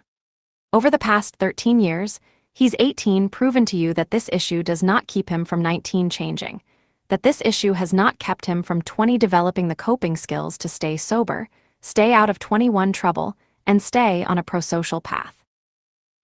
He's had 22 about 4 to 5 years since he started discussing 23 this with his wife and his family, and several years of 24 group therapy and individual therapy to address it.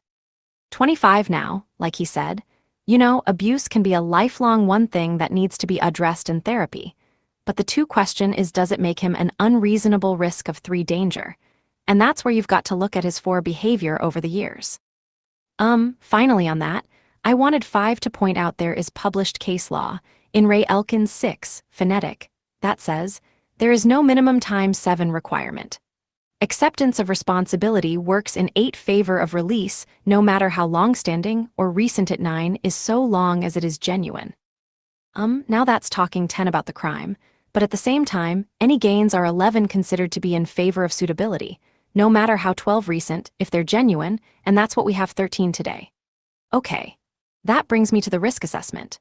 I 14 don't want to rehash everything I wrote in my 15 8-page rebuttal, but I do want to ask in argument 16 that the board really discount the weight that 17 they give to the this risk assessment. It 18 really does, misinterpret a lot of the evidence and 19 reach opinions based on conjecture that Dr. Robinson 20 just isn't entitled to make. And some of that I've 21 already addressed in terms of how the heck does she know 22 who the Mexican mafia is or isn't going to attack in 23 certain circumstances. I think Mr. Enriquez is by far 24 more qualified to make that assessment than Dr. Robinson 25 is to just say, well, he's naive and he's wrong, and when he's not going to have a support network because he's too going to hide inside his house all day long. She 3 doesn't know that. He knows that that's not true. 4, but I want to point to a couple of things. First of 5 all, she's very bluntly says her risk assessment is 6 elevated because of confidential information.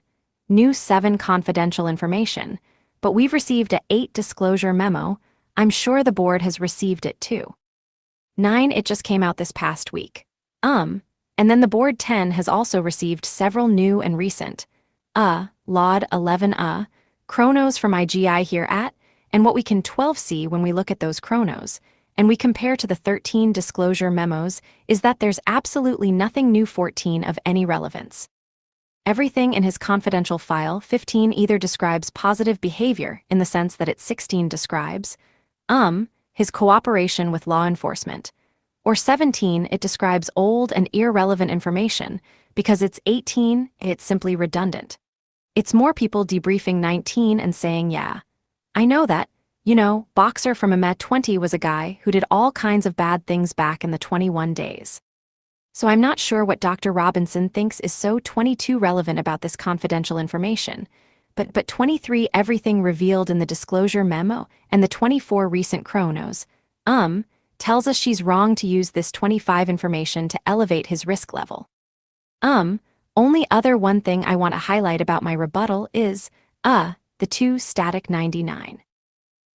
She elevated his risk level on the 3 static 99, and she did this in response to a memo from 4 Dr. Cusage, phonetic, who's her supervisor, and that 5 was in response to a memo from DAPO. And first of all 6 it's very strange for DAPO to be inserting itself in as 7 if they're a clinical authority on the static 899. But second of all of these evaluators are 9 misusing the static 99. They're treating it as if 10 it's a relevant risk tool now, and as I wrote in my 11 rebuttal, the static 99 is meant to evaluate and 12 inmates release immediately after the commitment 13 offense for the sex crime. So what the actual Coding 14 manual says, and what I've provided for the panel, is that 15 that risk evaluation, that score, was relevant for about 2 years after he was released from the term he served 17 on the sex offense. That means it was relevant from age 26 to age 28. Mr. Enriquez is now 55. The 19 static 99 itself, if it's scored based on a current age, 20 reveals that his risk would be lower, but nevertheless, 21 they've said it's not even meant for that purpose. You 22 can't use it 20 or 30 years after a sex offense. A 23 release from a prison term on a sex offense, so it's 24 simply not appropriate to be applied at this point. 25 and probably shouldn't have even been included in the evaluation, but when it was, it should have at least been included with that caveat as well as the caveat that, it's of dubious value for juvenile sex offenders in the in the first place. And Mr. Enriquez was 17 when his sex offense occurred, so I'll leave the rest of the 8-page rebuttal for the panel to go through. Inmate Enriquez, inaudible. Attorney SHPPARD, yeah, no, I think I inaudible that. Inmate Enriquez, okay. Attorney SHPPARD, yeah, okay. So the governor's concerns really come down to two things. Can he parole safely, or is he going to be a danger to others? Because of his registration status and his, being on the green light list for the Mexican mafia, and I think we've sufficiently covered that. He's not likely to have to register publicly, and even if he is, he's going to be able to do it under a new name and in a state where his photograph won't be online, or he's going to be able to, get his registration requirement eliminated through the tiered registry. And then secondly, the governor's concern, does he have enough insight? I don't understand how he became so violent.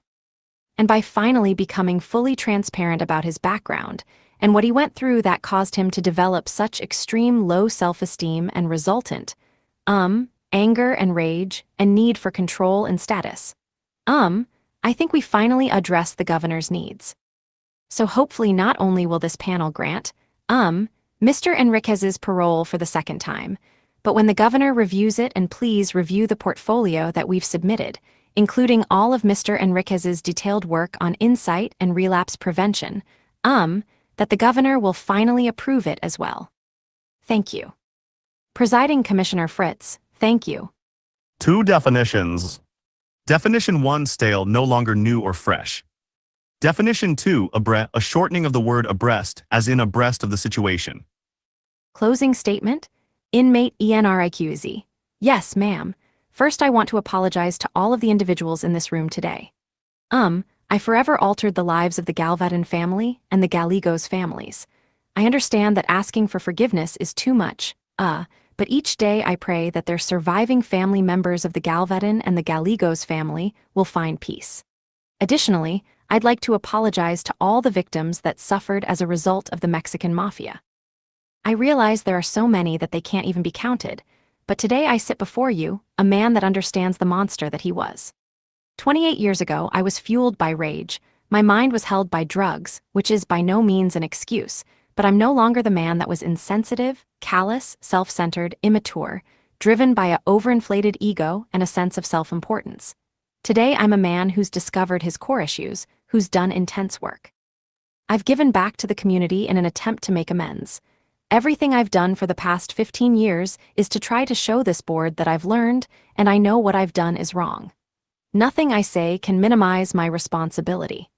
I heard the testimony of the Galvedon family the last time they attended this hearing, and to them, I am truly sorry. To each of my victims, I am truly sorry. Nothing I say to this board is an attempt to diminish my responsibility. I understand what I have done, but today my recovery is based on spiritual principles. I've gained the tools necessary to successfully re-enter the community, and I ask this board to look at my accomplishments, to look what I have done. I ask this board, I humbly request this board and the governor find me suitable for parole. Thank you, Presiding Commissioner Fritz. Thank you. Time is 11:46 a.m. We'll go off the record. We'll go into deliberations. We'll put the district attorney on mute and we'll call 1 California Board of Parole Hearings 2DECISION3 Deputy Commissioner DESAI, back on the record. 4 Presiding Commissioner Fritz. Okay. We are back 5 on the record, and the time is 12:10 p.m. all par. 6 all parties that were present prior to the recess are 7 present for the decision now on Enriquez, ENRIQU E8Z. CDC number H69471. The panel reviewed all 9 information received from the public and all relevant 10 information that was before us today, in concluding that 11 the prisoner is suitable for parole and would not pose 12 an unreasonable risk of danger to society or a threat to 13 public safety if released from prison. The finding of 14 suitability is based on weighing the considerations 15 provided in California Code of Regulations, Title 15. 16 in making this determination for suitability. 17 obviously there were a lot of unsuitability factors 18 I think ultimately what the panel decided is, 19, is that these, unsuitability factors no longer 20 there's no longer a nexus to current dangerousness, and 21, the suitability factors certainly have shown, 22 to this panel that you're no longer a risk to the 23 public. So let me go through. Obviously, 24 and we've gone through it. The murders 25 Rene Enriquez H69471 decision page 172117 1 were absolutely horrific, for no justifiable reason 2 in these particular cases, certainly on behalf of, 3 your gang affiliation, and again, really no 4 justification. Were you able to explain them? Yes, we 5 do think that you were able to explain it along with 6 your explanations of, you're the Mexican mafia. 7 activities and things like that in prison, though all of 8 the extreme violence that you were involved in 9 prison as well. Obviously, this panel, 10 takes this very seriously, did not want to look at 11 this lightly as far as the, immense harm that you've 12 done to so many people, but there has been a 13 extended period of time of a lot of positive behavior in 14 prison, and the more recent behavior is, we 15 found to be more significant than the older behavior. 16 we're here on a governor reversal, and so I did 17 want to address some of the issues that the governor had 18, and what I can say about that is that, you 19 know, from your testimony today, I can see why the 20 governor was concerned. Right. The 21 governor's concerns certainly have merit in that today 22 your explanations were different than what you even 23 stated at the last couple hearings, right? So the 24 big question for this panel today, I think, was, the 25 Rene Enriquez H69471 decision page 272117, 1. As far as those issues was your explanations. 2 disingenuous and manipulative, and were you 3 know, were you doing it in order to, check 4 off the boxes in order to find, a better 5 understanding of why you exerted this extreme violence. 6 why you were involved in the gang, your character 7 defects, or was there real 8 a real look into your insight background, have you 9 connected the dots? Have you processed it to a point 10 what there's, no longer a nexus to current 11 dangerousness? The panel believes that, you, the 12, the panel believes that you were able to look into 13 it, you were able to process it. 14 sometimes it takes people a lot less time to process 15 things than others.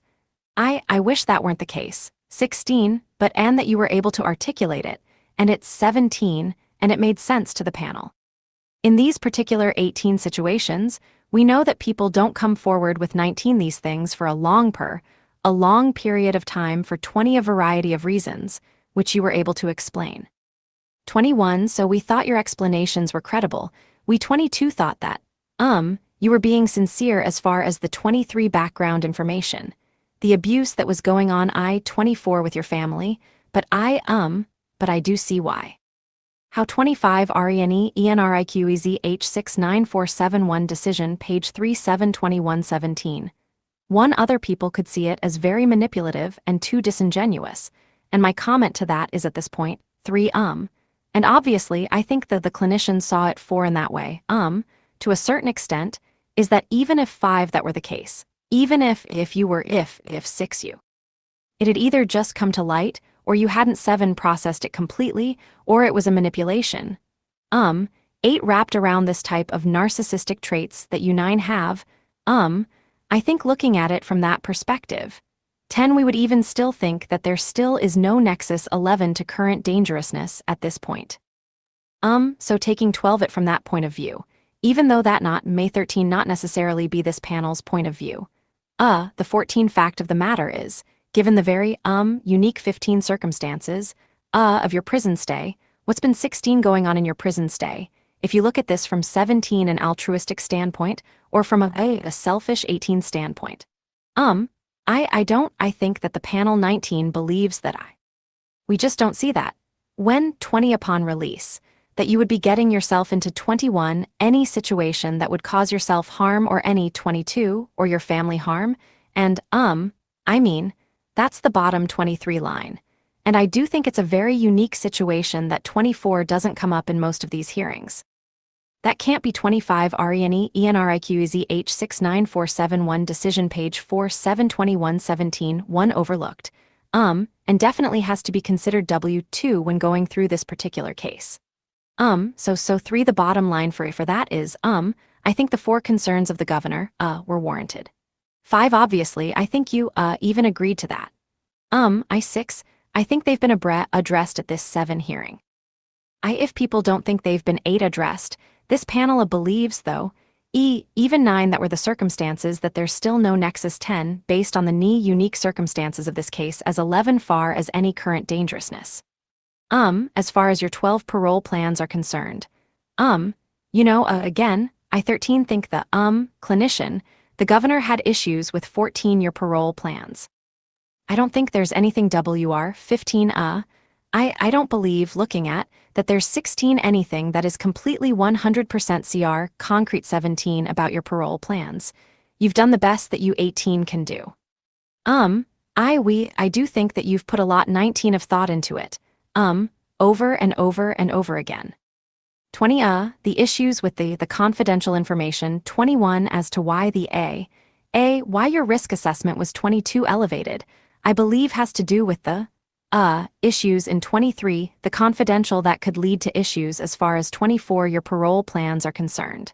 But again, I 25 Rene Enriquez H69471 decision page 572117 think that as far as looking at your parole plans and the situation that you're going to be in and what you're going to be facing, I think that you've put together some realistic parole plans.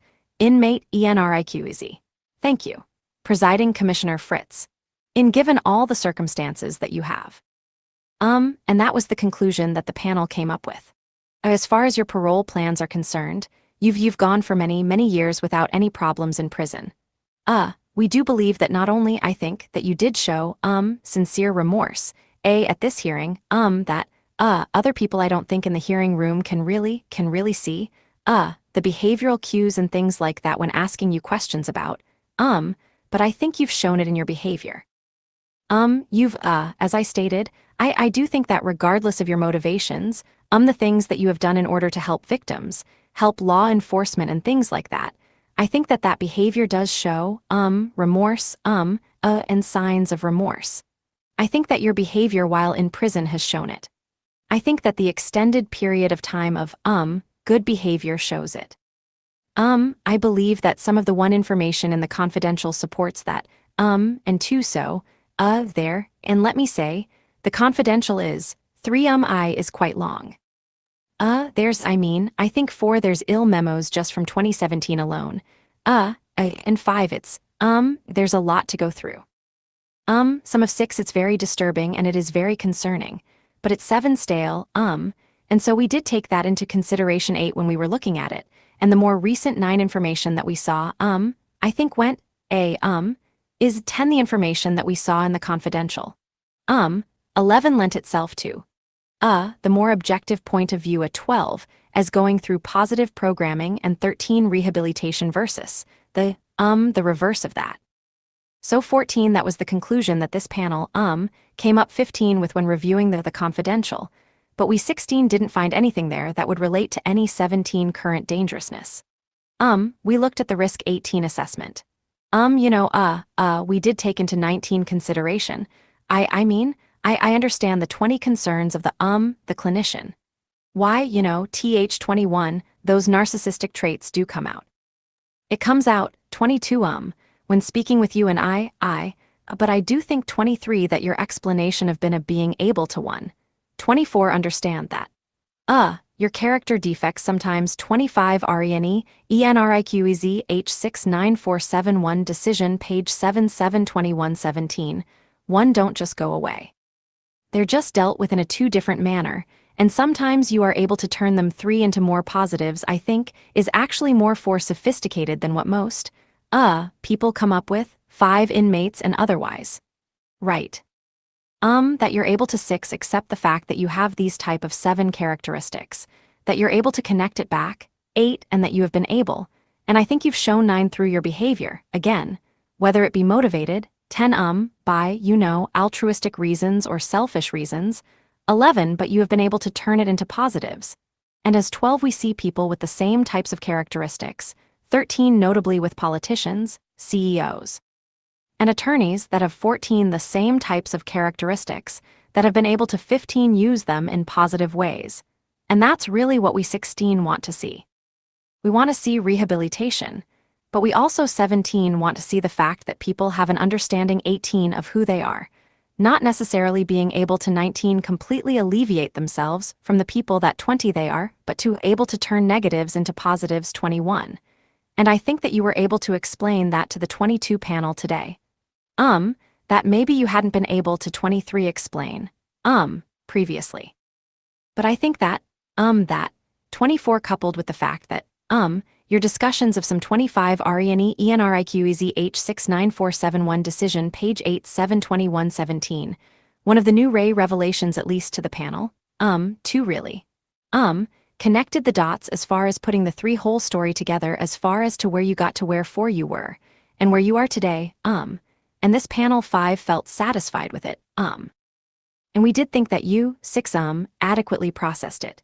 But we do 7 understand, how other people, the 8 clinician and others could possibly see it differently. 9 we did not come to that conclusion 10 today. Again, you have plenty of 11 job offers, you have plenty of support out in the 12 community. That's pretty clear from all the support 13 letters. For all these reasons, we took into 14 consideration your age.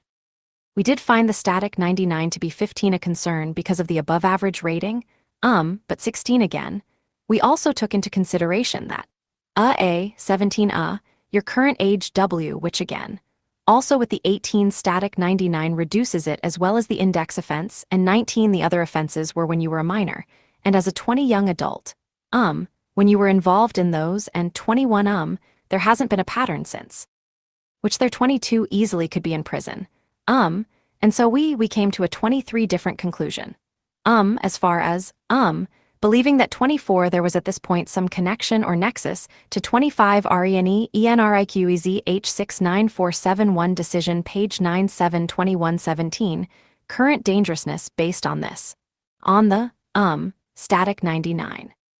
It is static in nature, so, there aren't many things that you can do as far as, making changes to that. Anything that you would like to add? Deputy Commissioner DESAI. I completely agree with what the Commissioner has said. Just to add a little bit more, 2004, when you had that controlled substance issue, you slipped back into negative, behavior. But what's telling in 2015 and 2016 you had 2 governor reversals, so you had an opportunity to basically go the negative route again if need be because you didn't get positive reinforcement. But what your record shows in 2015, 2016, and up until today is that you're trying to redirect and focus your defects in character in a positive manner. So you're working on things and I think that lends some credibility to your process of rehabilitation. Presiding Commissioner Fritz, thank you. We'll also note, we looked at your more recent ratings as far as the elite status, the numerous relapse prevention plans that you put together, and I didn't see that they were generic in any way. Looking through Rene Enriquez H69471 decision, page 10/7/2117 them, we thought that they were very specific to you. Whether you got help or not on them, that you had gone through the process of making them your own, and that they, did and do relate to some of the relevant issues that we thought, lent itself more to, the decision of the rehabilitation and going through this process and processing through this and getting to the point of being forthright and, with the board in order to complete the process. Anything else that you want to add? Deputy Commissioner DESAI. I want to put on the record the exhibits we took in. Presiding Commissioner Fritz. Yes, please do. Deputy Commissioner DESAI. So there's, basically 7 exhibits we took in. Your correctional counselor's chrono talking about the, confidential information in the conversation you had. All of the correctional officers' laudatory chronos that you presented at this hearing are attached as Exhibit 3. The warden's letter in reference to your name change is attached as Exhibit 4. And the DA's office, chain of emails, I've attached those, in reference to your CalRAP, per Rene Enriquez H69471 decision, page 11/7/2117, or their, support in that. And then a memo dated January 4th of 2017 from, it looks like a correctional counselor for the Interstate Compact as your backup plan. And a memo from CalRAP, or a memo talking about CalRAP and sex registration. I think your attorney authored that as Exhibit 7. And the internet article that your attorney, presented as well in reference to federal, witness protection program and, sex offender registration. So those were the exhibits we attached. Presiding Commissioner Fritz. Okay, thank you, all right. So we did, put your term calculations in here. They're the same calculations from, the prior ones. We didn't change it. We just, there's been more time added because you've been incarcerated for longer. We do believe that it's time served. Of course our legal office will go through it, and, it's in your paperwork. As far as special conditions of parole, are there any special conditions of parole? Deputy Commissioner DESAI, not that I've know. Presiding Commissioner Fritz. Okay. So abide by all the general and special conditions. If you're going to be on the 290 special conditions, they're Rene Enriquez H69471 decision, page 12/7/2117 there. They're very difficult, but if you are placed in the situation where, you're going to be under all the 290, you're to abide by all the 290, register, rules. If if you aren't under them because of whatever status that you're going into but then fall out of the witness protection program, then you're to abide by all the 290 registration rules. Anything else that you want to add? Deputy Commissioner DESAI. No, I don't have anything. Presiding Commissioner Fritz. Okay, all right. As far as parole plans, we'll leave that to parole and everybody else to work out all of the details of that. We're not going to put anything in particular on your paperwork as far as that goes. Inmate Enriquez. Thank you. Presiding Commissioner Fritz. Not only so they can work it out but for, privacy reasons as well. I wish you the best of luck. The time is 12:30, we'll go off the record. Inmate Enriquez. Thank you both, and God bless you both. Image summary. This image contains a conversation transcript. The transcript is between Presiding Commissioner Fritz and inmate Enriquez. The commissioner is asking the inmate about his health, mobility, and medication intake. The inmate reports some knee arthritis, but says he can ambulate pretty well. He also reports taking medication for heartburn and arthritis, and says he is feeling very good. Image summary. The image contains a transcript of a conversation. The conversation is between Presiding Commissioner Fritz and inmate Enriquez. The discussion includes topics such as family background, financial issues, verbal threats, and previously undisclosed sexual abuse. Inmate Enriquez expresses feelings of shame and discusses the impact on his family. Image summary. The image contains a conversation between two people, identified as inmate Enriquez and Presiding Commissioner Fritz, discussing the vulnerability of victims. Inmate Enriquez describes the victims as intoxicated, politically marginalized, or incapacitated by drugs. Presiding Commissioner Fritz suggests that the victims were vulnerable because they were targeted by inmate Enriquez and his gang. Inmate Enriquez agrees that the victims were politically marginalized before being targeted by the organization. Image summary. This is an image of a transcript. The transcript shows a conversation between Presiding Commissioner Fritz, an unidentified voice, inmate Enriquez, Deputy Commissioner Desai, and Deputy District Attorney Turner. The conversation discusses taking a quick recess to get the DA back on the record. Image summary. This document contains a conversation between Presiding Commissioner Fritz and inmate Enriquez. The discussion centers around Enriquez's past actions, specifically his involvement with the Mexican mafia and the harm he caused to others. Enriquez expresses remorse for his actions and acknowledges the pain he inflicted on the victims' families. He mentions an incident where he stabbed a fellow inmate and also discusses the impact of his actions on various individuals associated with the Mexican mafia. The conversation also touches on the current situation of the inmate he stabbed, who is now in protective custody, similar to Enriquez himself. Image summary. The image displays a transcript of a conversation. The conversation involves Presiding Commissioner Fritz, Deputy Commissioner Desai, and inmate Enriquez. Inmate Enriquez admits to stabbing someone multiple times. The commissioners are questioning Enriquez about his role and feelings regarding a past violent act, referencing notes from a previous conversation. Enriquez acknowledges his past behavior as shameful, callous, and monstrous. Image summary. The image is a transcript of a conversation. The conversation involves multiple speakers, including Presiding Commissioner Fritz, Deputy Commissioner Desai, an unidentified voice, inmate Enriquez, and attorney Shepard. The discussion includes topics such as going off the record for a recess, confirming the presence of parties after the recess, and the inmate's interactions with the clinical psychologist. The attorney mentions providing therapy notes in a packet. Image summary. The image shows a transcript of a conversation. The conversation involves multiple people, including Presiding Commissioner Fritz, inmate Enriquez, and attorney Shepard.